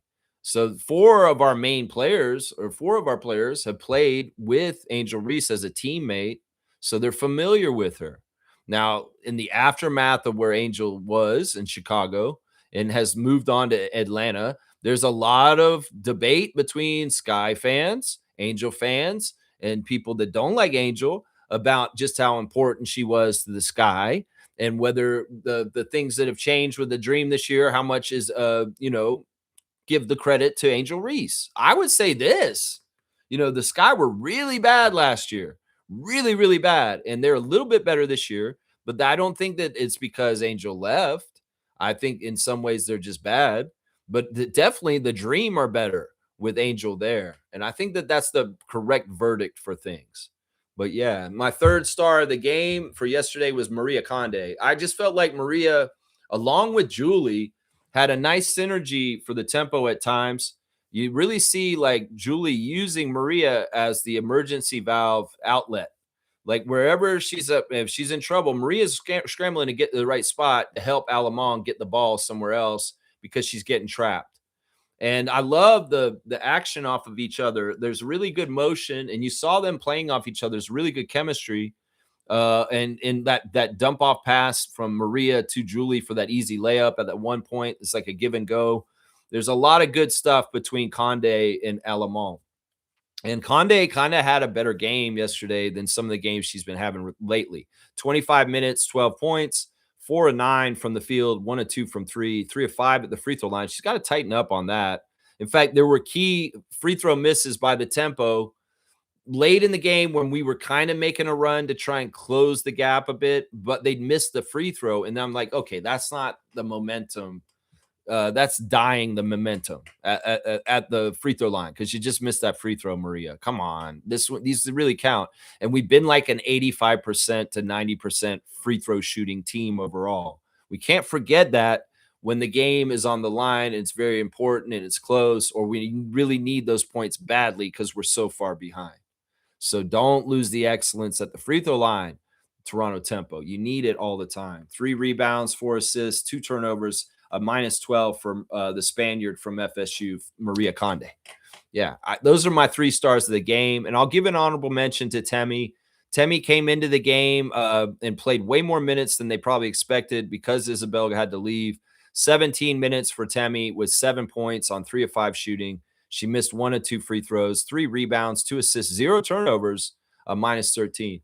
I just liked how she was much more active. Like she was very much trying to play good defense on Reese, whether that was effective or not. She was running the floor, and she got that jump shot at one point, which I was like, okay, Temi, all right, can we see more of that? Marina trusted you, jumped the ball off to you, and you just hit that Serge Ibaka elbow three, elbow shot mid range. That's kind of an old Ibaka shot, right, from the Raptors championship year. And then, she was somewhat stifling and a problem on rebounds and defense for the Dream a little bit, but it's tough. It's tough. In some ways, you can tell Temi is still trying to get a rhythm and trying to get fully healthy. She's not fully healthy. You can tell. Going over the rest of the team, Laura Yesqueda, 26 minutes, 5 points. In some ways, she kind of had a dud game. 2 for 7. She missed both her threes. She did make her free throw, 2 rebounds, 3 assists, 3 turnovers, and a steal. In some ways, look, you've been a starter consistently for the tempo. You have to get 10 points every game. I'm sorry. That's one of the things we keep saying is like, look, that Dream team has a very good starting 5, but their bench is . So how do you beat a team like that? Well, in our keys to victory yesterday, we said we have to have more contributors from our starters and our bench, and overall team effort where everybody's doing big things to help the team. And well, Yaskeda has ups and downs, and she had a down on this game. She did. In some ways, she could have got up bigger for us in certain ways. Brittany was tough. Like I said, they really were holding down our $1 million backcourt. And 20 points between the two of them for the whole entire game is not going to cut it. Sykes was going off in the first quarter, but they figured it out and stopped her for the rest of the game. It's weird when she finally scored again in like the fourth quarter. Tamika Nurse and Daniela were saying this is the first time Brittany scored since the first quarter. And it was like the fourth quarter at that point, which is really bad. 11 points for Sykes, 35 minutes, 5 of 12 shooting, 0 for 2 from 3, 1 of 2 from the free throw line, 2 rebounds, 4 assists, 4 turnovers, and a block. Sometimes she frustrates me. In some ways, I know Brittany's the most athletic, in some ways talented player on this tempo, but in some ways we want to play a team game, and in some ways the way she plays on offense is very isolation, selfish, and I don't know. There's something that's going to have to give with that as we go forward with the tempo and what our long-term plan is. In some ways, Sykes is going to have to be more of a team player and spreading the ball around as there's more trust and more chemistry built between her and her teammates. Because too often I'm seeing her forcing shots that may not be the best shot selection on that possession, but it's because she's the best scorer for our team. And even if it's not the best shot at that moment, she's going to take it. And she really does have to have that shot going. If she doesn't early, she can be like 5 for 20 real fast. And that's no good. That's no good. Marina Mabry, 27 minutes, 9 points. And when she hits a 3, we all go hallelujah. But it's not happening enough, is what I'd say. 9 points on 2 of 11 shooting, 2 of 7 from 3. So all of her points were made from the 2 threes there and then free throws. And everything she tried to do within, like running up and doing little short shots, they all missed. She's so good. She's so good. Seeing her play at the rec room with that basketball game. I played that game this weekend at Chuck E. Cheese just for fun. I don't know why. I was at Chuck E. Cheese on Saturday. And I tried one of those basketball games that, are there where you just keep my arms are long. I could almost reach the goal, just dunk them in. It's kind of crazy. But yeah, I want her to fill it up. I want her to make more shots. I want her to feel like the basketball game in the WNBA is like the game at the rec room where she just throws them in, throws them in, throws them in, throws them in. But they are really covering her up like a blanket.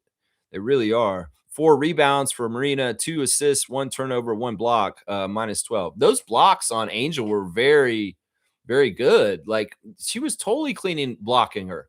And she got like 2 of them in a row, but they only counted 1 of them for her.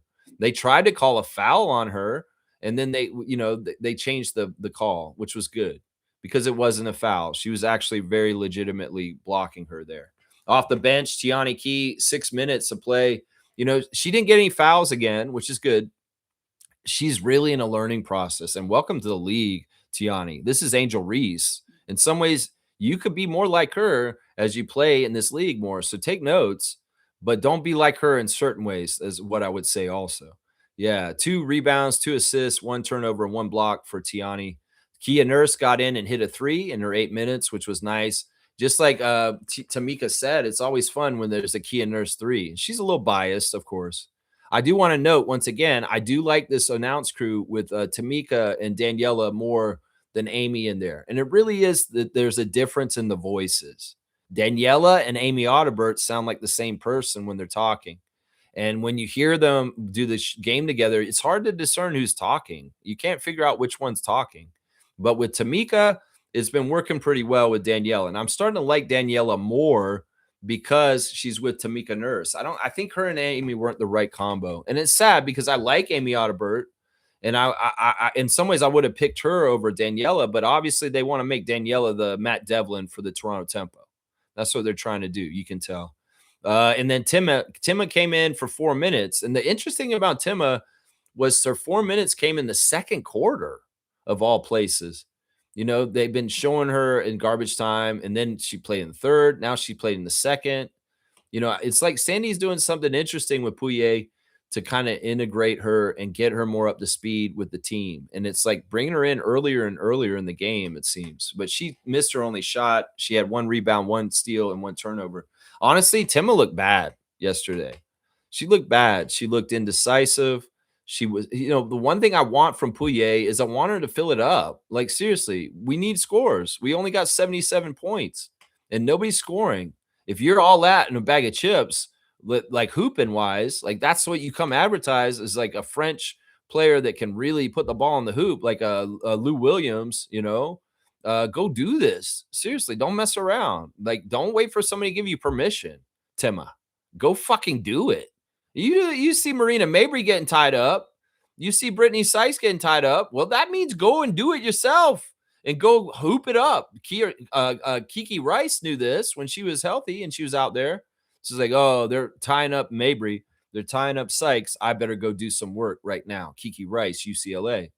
Well, Timma Pouye, why don't you do that when you get in the game? Be aggressive. I don't care if you're a little selfish. We need to see your skills because Trevor Jay's touted you very highly. And I have not seen that yet completely yet. Go to the other side. Let's look at the other side. Yes, Angel Reese got a double-double, 15 points and 17 rebounds on 6 and 19 shooting. She was a plus 18. Leading scorer was Gray with 26 points. She was 5 and 9 from 3, which was deadly right there. 24 from Ryan Howard also, 9 of 18 shooting, 4 of 11 from 3. The threes really hurt us, and they really widened the gap. And those two players in particular were the two main ones, along with Isabelle Borlace off the bench with 17 points. You say they don't have any bench players? Well, there you go. They got an Australian girl that came in against Sandy Brondello and dropped 17 off the bench for the Atlanta Dream. So, yeah, that's big time right there. That's big time. Going to the team stats and shifting over there, this is ugly right here. They shot better than us, 44%. We shot 43%. One of the things that I don't like is because of Angel Reese and her offensive rebounding, they got way more shot attempts than us. One of the things that I like to gauge is how much the team's getting after loose balls and rebounds. Well, shot attempts will show you the team that's getting more shot attempts is usually the team that's hustling and working harder.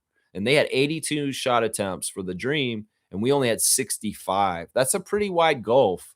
And that's not close enough. That should be way closer, if not the tempo working harder and getting more field goal attempts. The 3-point shot was bad, 14 to 9 made threes for the Dream. And that's a huge part of the gap. You do the math. That's 5 more threes. That's 15 points of the lead that they had over us at the end of the game right there.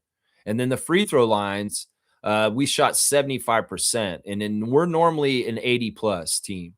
Rebounds, horrible, 44 to 24, plus 20 on the rebounds for them. And that is Angel Reese. That is Angel Reese right there. And that is Monica Wright Rogers building a roster with not enough bigs. That's what that is right there. I got sick of seeing these kind of rebounding totals in Tampa when the Raptors were there, because this is what that looks like. Seriously.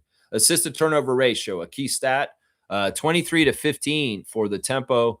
That still could be tightened up. Meanwhile, exactly 2 to 1 for the Dream, 22 and 11 on the assisted turnover ratios. They beat us in the fast break points, 23 to 4, and points in the paint, 44 to 32.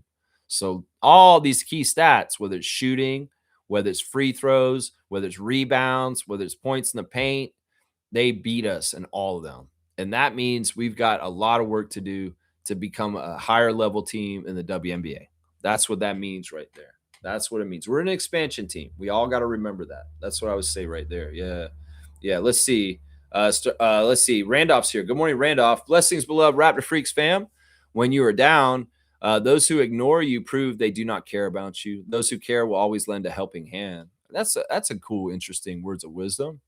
I mean, sometimes, I won't totally agree with this, because sometimes when you're down, there are people that care about you and want to do something to help you, but they may not be aware that you're down, or they may be preoccupied with their own life and things that are happening to them that they have to deal with that you're not even sure about. I've try and fill in the blanks when I don't have all the story, and sometimes I'm very wrong. because I think, oh, they don't want to talk to me. They don't like me. But all of a sudden, I find out a couple weeks later, wow, they were going through some major stuff. And that's why they weren't around. So I don't know. I like to give the benefit of the doubt, even if it seems like people aren't there for you when you need them. That doesn't mean you shouldn't do that for them still the other way. Turn the other cheek and be the bigger person, even if it seems like you're at the detriment or you're not getting exactly the same. Now, don't do it to the point where you're a pushover and you're getting used. But also at the same time, if there's a track record of somebody in your life and they have been there for you in the past and they're not there for you mysteriously right now, that could very well be because they need you more than you need them. That could be it right there. Blessings to the Phillips family, all the Rapid Freak families. Super fan Monique Lawrence is in the house. Good morning, Monique. Good morning. Good to see you. Good morning, Rapid Freak crew. Every Tempo fan needs to remember it's expansion team patience. That's right. That's right. Mo knows. Mo knows. Expansion years are expansion years. And well, championship or bust, people put that on pause.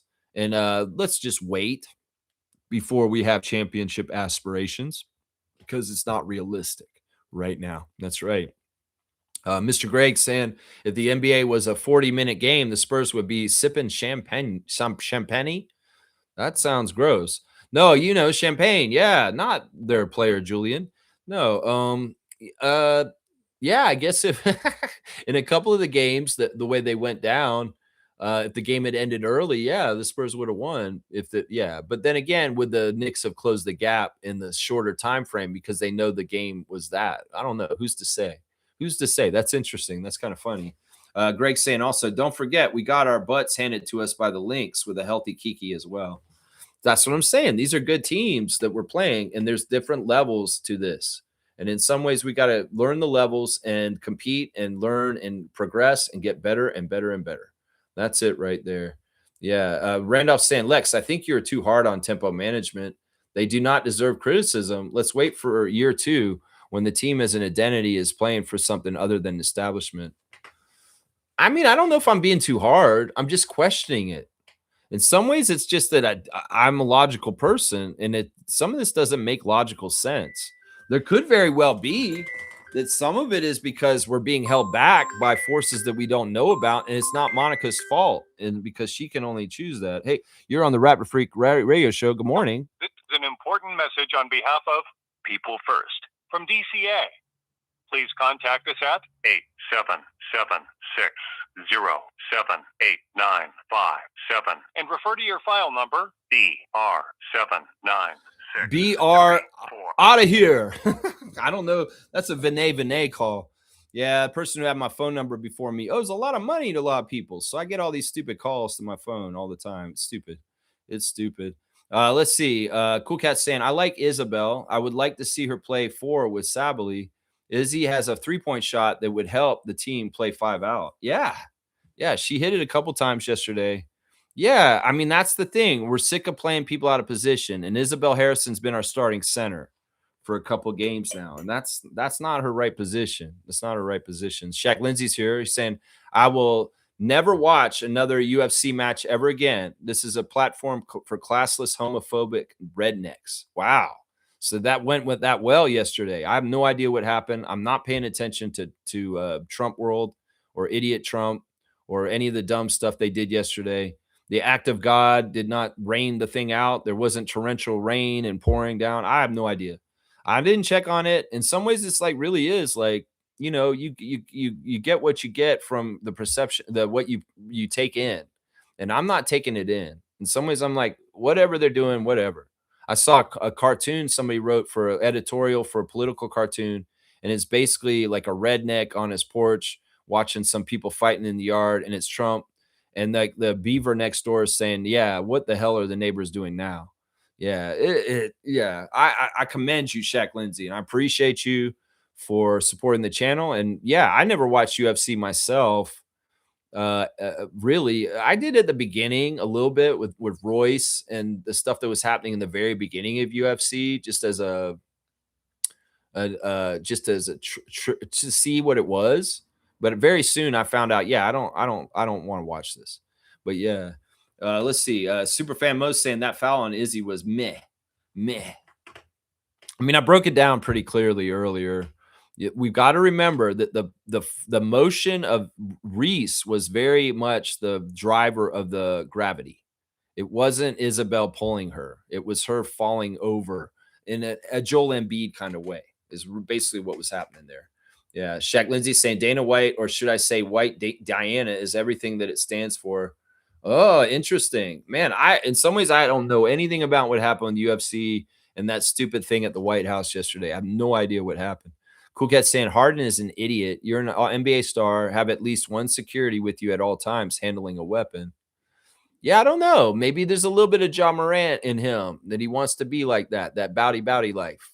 I mean, if you're really smart, like Scott said in the open gym this weekend in the extras, he's got the security guy next to him. He said, "You got a problem with me? You got a problem with him?" And he pointed the buddy who's the bald guy who's been doing most of the work since John Attilia has been gone. Yeah, there's been a couple of security guys since John Attilia for the Raptors. And yeah, that's what I'm saying. You leave that kind of work to people like them. And Scotty knows that from the open gym shorts this weekend. You saw that, right? Neil's smiling. Good morning, Neil. Good to see you, Blackhawk. Mr. Greg saying maybe Steph will finish his career in Toronto. Kidding, but it would allow his wife to spend more time with his family, with her family. Yeah, I mean, he probably wouldn't be against that. Honestly, if you think about it, his dad playing for the Raptors. You know, it's not, you know, Steph has a lot of fond memories of Toronto, growing up here a bit of his life in middle school and playing basketball here in Ontario. You know, there is ties here. He's not above this. He's not a xenophobe. I'll bet you if he had a short list of teams that he would be like, that'd be kind of cool to play for. Toronto's on there. I'll bet you if he has a short list of like 4 teams that he'd say, ideally, I'd want to play for one of these 4 teams. Toronto is one of those 4 teams that Steph Curry would probably put there, because the 30 was worn by Adele here in Toronto too, right? And there's a lot of good memories for him and Seth here in Toronto. I mean, I saw him myself at the arena when I was working there. When Dell was playing for us, I was on break. I tell this story all the time. Some people can get ignored, ignore it, or just, I'm just going to do it real quick for Mr. Greg here. When I was working food and beverage at the arena in 1990 to 1999 to 2004, you know, Steph and Seth were there shooting the ball when the arena's closed, and I was in there working. And I went and sat down and watched those 2 little kids shoot. And I saw Steph Curry as a little kid, and I said, that dude's going to be in the NBA one day, and he's going to be so good. I could tell. And he was about this tall. He wasn't that big. He was hitting NBA threes already. And he was like 3 feet tall or something like that. It was crazy. And I pegged him right away. I was like, that kid is special. That kid right there that's hitting threes from right there. Who is that kid? I didn't know who he was at that point. I had no idea. And then I pieced it all together later. And I was like, wow, that's pretty cool. I saw Steph Curry when he was a little kid, when his dad played for the Raptors, just messing around on the Raptors court when the building was closed. Yeah. It's very interesting. You know, Steph to Toronto ain't happening, man. I don't know. You know, like I said, Smooth, you know, he on a short list, I bet you Toronto is one of the top 4 that he would choose. And it is because of his wife. It is because of his family. For sure. For sure. I could see that. Shaq Lindsay saying calling Michelle Obama a man is so disrespectful. Is that one of the things that happened yesterday? See, it's just childish, immature, like really bad, awful people. Honestly, listen, they're putting out controversial debate on in some ways. Dana White, you're a piece of shit. Basically, you're a racist and you're a piece of shit. That's what I'll say right there. Yeah. Let's see, Mr. Greg. You don't know that. Smooth could very much be wrong. I think it's likely that Steph won't go anywhere and he'll just stay a Warrior his whole career. But let's not get it twisted. Top 3 choices. Toronto's one of them. If he's going to go somewhere else, seriously, I'm being very serious. And I think that could happen. Honestly, if he really has to leave Golden State, Toronto may be near the top of his list, guys. I'm not lying. I'm serious. And it may be at the point where he's really degraded his skills and he can't totally help us, but he's coming in as a leader. And I know Scotty and a lot of the guys on the team would get a huge kick out of being on the same team as Steph Curry. Because I know Scotty, Jonathan, Grady, those guys all idolize Steph Curry. They love Steph Curry. Scotty goes on and on about Steph Curry on his Twitch stream the year after his rookie year. He went on and on about Steph. Steph's one of his favorite players. So it would be special for the young Raptors if that was their vet. It'd mean way more to them than Chris Paul showing up if Steph Curry showed up and was on their team, because they really do look up to him. And he would probably teach them some stuff too, man. It'd be pretty cool, man. Shaq Lindsay saying, even though it didn't come out of his mouth, I'm sure he had something to do with it. Okay, I have no idea what happened there in some ways. Yeah. Internal Affairs. See, Kaloy knows. He knew the movie Departed was based on. I used to be a big on Hong Kong movies. Morning, everyone. Good morning to you, Kaloy, and good morning, Santino. Stargate saying, to be honest with y'all, I'm in FIFA World Cup mode right now, but unlike others, Milbester, I ain't going to saturate the chat with another sport that others may not be interested in. Canada tied their first game, right? Had they played their second one yet? In some ways, I care about how Canada does in the World Cup. That's the big thing I care about. I don't know if there's other countries I care about too much other than Canada in the World Cup competition going on right now. Kaloy saying that Team Canada opener was hella exciting. Looking forward to their next game on the 18th. Okay, so they haven't played yet. They'll play again on Thursday. Okay. All right. Good information, guys. Thanks. Stargate saying, yeah, they played well, better than I expected. There you go. A tie is pretty good. Were they not expected? Were they not expected to win? Let's see. Infamous call. Kaz is saying that out of bounds call was insane. The ref was standing literally 1 foot away. Fucking garbage. I know you were mad because you were so mad. Kaz was so mad about that call. He had to come into our Discord just to say, what the fuck was that? And then he left. He came in and made one comment after the out of bounds missed call by Teresa Stugg. And then he left. He was so mad. He came in and just said that and then left. It was hilarious. I was like, wow. You can't dish out physicality all game and then cry when it's given back to you, Angel Reese. I'm in some ways agreeing with him here. Seriously, if it's going to be like that, you can't expect it's just a one-way street. Come on now. You can't expect that. And in some ways, all Izzy was doing was fairness. You swipe the ball, I swipe the ball. We do this, we do this. In some ways, that's part of it right there. That's right. G saying, I am a Clark fan. Clark and Angel are not angels. They chirp, they taunt, they embellish, they are animated. It's polarizing, and it causes reactions from opponents. Players like Paige are mild-mannered. Paige Beckers. Yeah, I mean, Caitlin in some ways has just got all the same things that Angel has, and maybe that's part of the reason why there's such lightning rods and stuff like that. But I think it sounds like G is a fan of both of them, and there's no problem with being a fan of both of them. There's no reason to be tribal about it. I think that's the message that WNBA circles need to hear is we don't need to be tribal about Caitlin Clark and Angel Reese. We really don't. In some ways, that's a manufactured storyline in a way, too. Yeah, G saying, hence why Paige is under the radar. It makes Clark and Angel very loved or not loved. I like them both for bringing attention and emotion to the game. There you go. G's got the right attitude. I think I'm with him on that. Kaz is saying that Olivia Miles is the WNBA version of Michael Jordan. That's crazy. That's a big one right there. That's a big one right there. Trevor's saying, I put the Tempo post-game interview in the Discord this morning. Well, they didn't release it until 1 a.m. And once again, I'm not looking or checking the Discord before I come on the air. I just don't have the time, Trevor. I got to do a whole bunch of stuff in the morning these days. And I don't do any pre-research in the morning. I do all my research at night and before I go to bed. And then in the morning, I just come cold right on the show. So I'll watch it afterwards. But yeah, I didn't see any of it until now. I didn't look at the test score this morning. I didn't check it because I was like, man, are they going to do interviews? Because the game happened in the afternoon. Why didn't they release that interview at any point in the evening? Because that game was over at 5. And that's weird because I looked and I checked and it wasn't still up at 1 a.m. last night. They must have posted it 2 a.m. in the morning or something like that. It's crazy. They posted it. They did post it. Okay. Interviews 2 hours ago. Julie, Sandy, and Marina, what Trevor said. Didn't they do no, that's the interviews from the game before, y'all. I think you guys might have posted the one from before because that's who they interviewed from the game before. Yeah, you guys have the wrong press conference. Trevor, you're posting the press conference from Wednesday night from Washington on Friday night.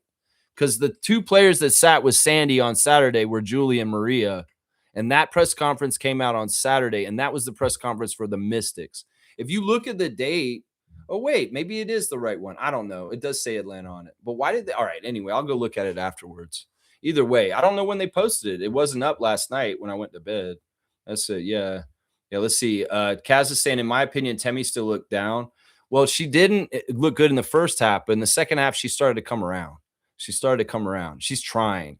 And I think that it really is like she's not ready to be back, but she's back early, right? Infamous is saying it's unfortunate that people use Angel as an outlet to push their racist feelings and agendas. I believe both players are great in their own way, Angel and Clark. Yes. Yes. And that kind of stuff gets involved, this Dana White shit. It's ugly and gross. It's ugly and gross. And in some ways, people are pushing the buttons of racial tension through them, is what part of it is. It's all part of the scheme. And we don't have to take the bait. We don't have to take the bait. Monique, I need that cutoff. W stream, W vibes, despite the outcome. Thank you for the cutoff. I do want to wrap up soon. Kaz saying, I don't think she's going to live up to her contract 1 year and done after the season. You're talking about Temmie? I don't know. We'll see. There's still a lot of time this season. She gets healthier. She could very much be a very key player for the rest of the season still. And that's what I hope happens. I'm not wishing failure for Temmie Fagbenle, especially since she's on my fantasy team, right? G saying, yes, the hate is unwarranted and ridiculous. Let these women be and play ball. I think there's a way to talk about this like I just did earlier and not make it personal. Seriously, there's a way to dissect this and talk about what happened between Harrison and Reese without getting ugly or talking trash about either one of the two competitors. I think there is a way to do this, right? Yeah. Infamous is saying happy belated birthday to Monique. I like that. And yeah. And Kaz is saying, I noticed Lexi Held is playing well on the Mercury. I guess Sandy didn't like her fit with our team. Yeah. I think that in some ways it's like, I think that we went and got a bunch of talent from the expansion draft. If you look at our expansion draft, we only have 4 players that we picked in the expansion draft still involved with the team. And we let go of a few that were in that. I think it's just a chance to get a net around a bunch of people, try them out in your training camp. And well, Aaliyah Nye, you didn't work. I'm sorry, Nicolina, it didn't work. Mariella, it didn't work. Lexi Held, it didn't work. Liz Balagoon, it didn't work. You know, it's like they're sorting out, like Sandy said multiple times, we're figuring out the team culture and the way it fits and who we want. And I mean, Lexi, to her credit, she's a good 3-point shooter, but that's not what we needed. We don't need that from her.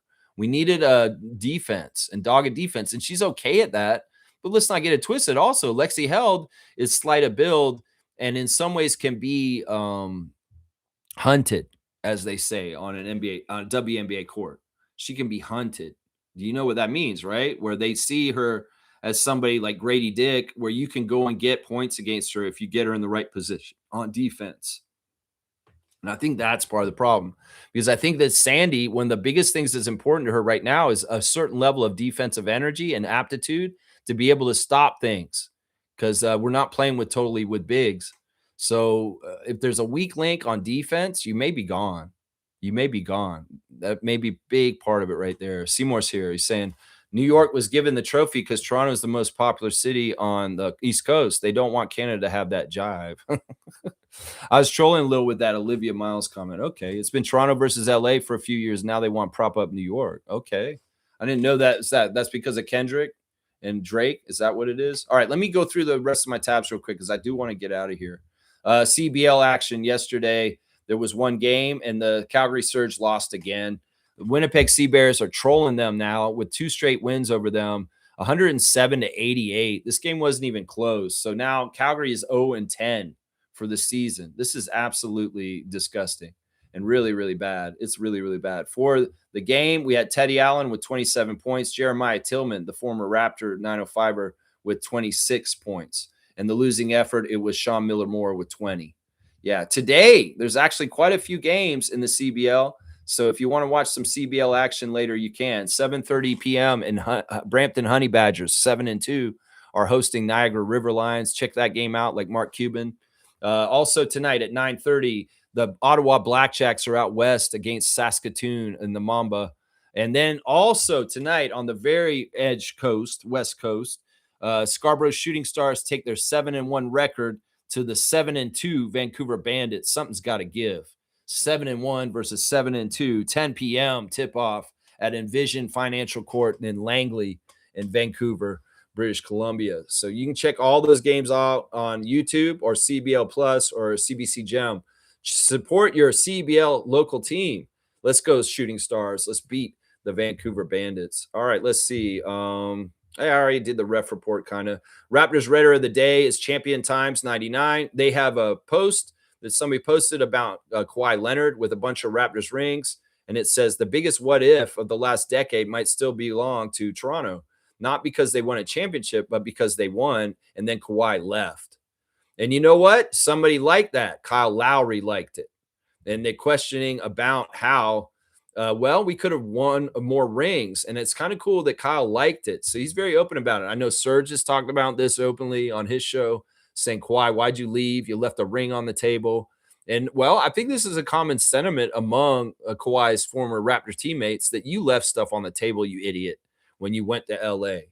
So there's your Raptors Raider of the Day, Champion Times 99 for the Kyle Lowry likes the Instagram post about Kawhi wrongfully leaving the Raptors. Straight goods on Canadian goods. If you're in Saskatoon, well, you could go to Pizza Pirates. I saw this and I was like, what? There's a place called Pizza Pirates? Yeah, there's like 3 locations out in Saskatoon and Saskatchewan. It's a straight goods, 100% Canadian company. So if you like pizza and you want to be a pirate, you can be a pizza pirate at Pizza Pirates over in Saskatchewan. I just thought that that's so cool. Maybe you go to Pizza Pirates, get some dinner, and then go to the Mamba game later. That sounds like a great Monday night to me. That's right. Happy birthday to Jerome Moiso. The Frenchman is 48 today, former Raptor. He played for our team for 2 years, 43 games. He started 2 games, and he averaged almost 3 points a game. So we're going to say happy birthday to a Frenchman, Jerome Moiso. In some ways, lineage towards Wembanyama, right? Also, a happy birthday to original Raptor and NBA champion, Jean Tabak. Jean Tabak won the championship with the Houston Rockets and Hakeem Olajuwon in 1995. He was, of course, on the original Raptors inaugural season. In some ways, she's kind of like a Temi Fagbenle. Jean Tabak, of course, original Raptor who played on our team in the first year of the Raptors. So happy birthday to Jean. He is 56 today. So, yeah, those are our 2 birthdays for today. Once again, I'll say happy birthday to RJ Barrett. I missed it saying it yesterday. He's 26, y'all, yesterday. 26 years old for RJ Barrett. Also, Freddie Gillespie had his birthday yesterday. And Brandon Carlson also had their birthday yesterday. All right, let's get the classic cards done. We need to do 2 of them, and I want to get out of here, y'all. I want to get out of here. That's right. Fiercely saying once Seymour goes to the Calgary Surge game, they'll start winning. That could be true. I don't know. That could be true. Go Calgary 0-10. Yeah, it's crazy, man. It's pretty bad. Yeah, the Raptor Freak effect.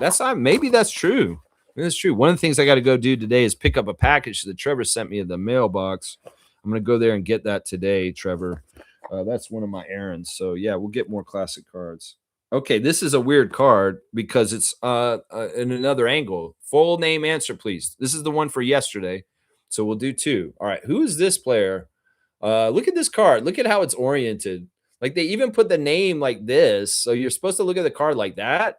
But like, what is this card? Look at this card. It's crazy. What player is that? This is so funny. You should know who that is. This is pretty easy, honestly. If you really understand and know the NBA, you know who this is. It says he's a guard, and it's the Minnesota Timberwolves. Man looks like he's about to fall on his face. What is this classic card? This first classic card of the day. This is the classic card of yesterday, honestly.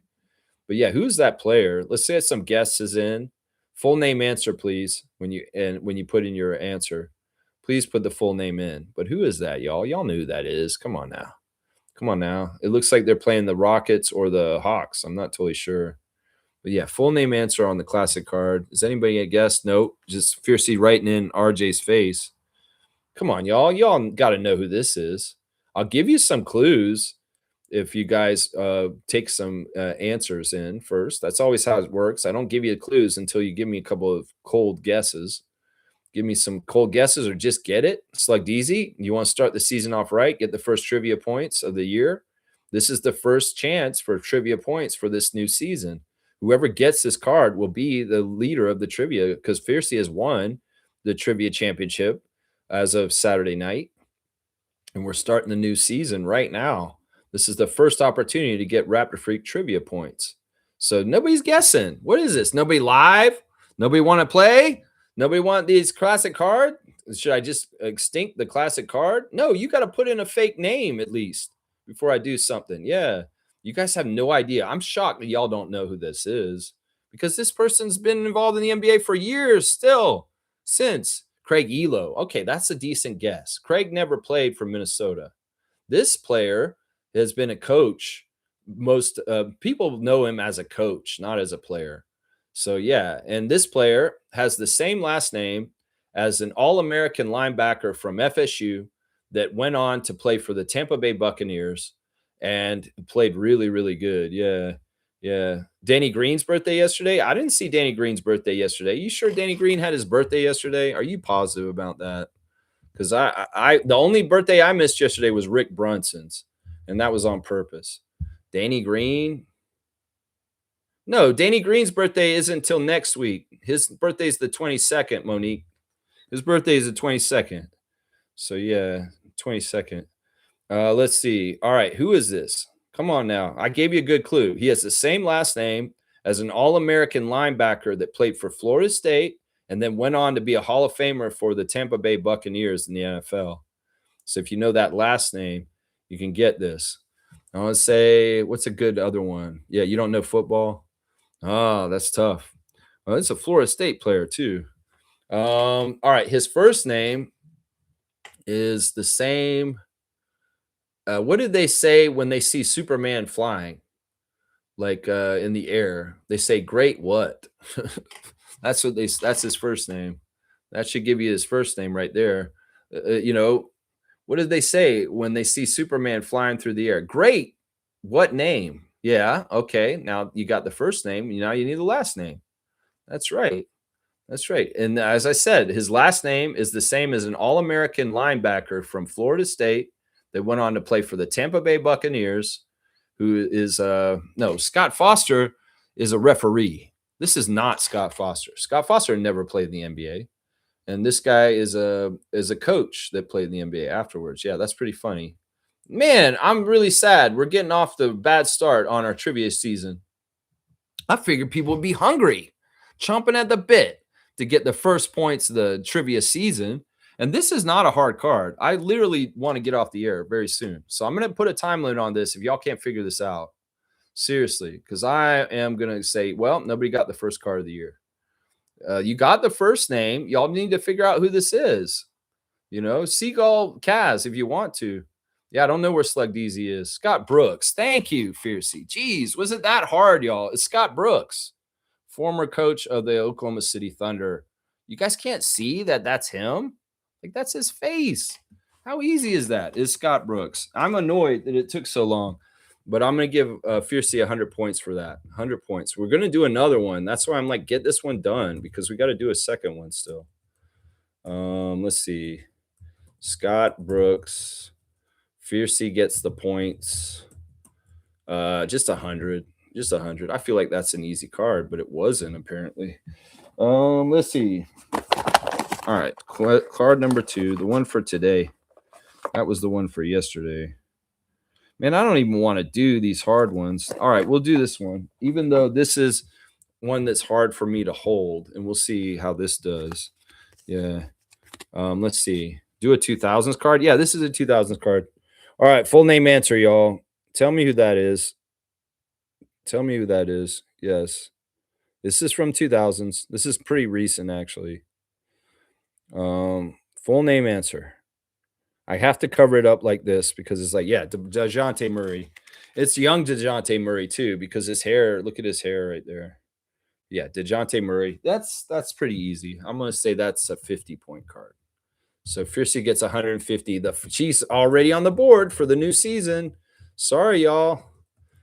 She's got all the points so far. She's already ahead for this year, too. All right, 150 points for Fiercey on the classic card of the day. I'm going to wrap it up because I got to go to the bathroom, honestly. All right, y'all. Thank you for watching the Raptor Freak stream today. The Tempo lost to the Dream yesterday in a controversial game with Angel Reese. And in some ways, it's a learning curve. It's an expansion year. It's let's get all the different types of games that can happen. An overtime win, a route for us, a route for the other team, narrow win. And we're going through all the different outcomes that you can have as a basketball team. And well, we got routed at home for the first time yesterday, and that sucked. That was annoying. Well, Sandy, back to the drawing board and get ready for Caitlin Clark and Indiana Fever tomorrow. Yeah, and Monica, seriously, if you looked upset in the third quarter, like Cool Cat said you were, do something about it. That's what I say. And look, I want to say glorious and amazing things about Monica Wright Rogers. It's just right now, I feel like there's opportunities being missed. I see other teams around the WNBA making transactions, slipping different people in and out of their lineup. Like the Dallas Wings just cut somebody and they just added Suge Sutton. There's teams making moves right now. So, Monica, what are you doing? I don't want to feel like I'm poking you with a stick and saying, do something, do something, do something. We need something done. I mean, maybe she's constrained and limited in what she can do. Maybe she's waiting for Emma and Emma is coming. I don't know. Just do something. Seriously, because there's been an issue here. And I don't know if you understood that, like, there needs to be depth in the front court, not just the back court. That's what I would say right there. Yeah, that's what I say right there. The hair threw you off. Yeah. Yeah, W Stream, W Community. Thank you, Kaz. I'll see y'all tomorrow. Let's go Tempo. Let's go Raptors. Let's go CBL. Let's go Team Canada. Let's go RJ Barrett. That's right. I'll see y'all tomorrow. Preview for the Tempo Fever game, and I'll have the latest lineup and the referee report, all the stuff that you expect from me for a preview stream. All right. Have a great Monday, y'all. Thanks for watching me. I appreciate everybody. Have a great day. 2.5 hours. So it's out. All right, let's go Tempo. Woo!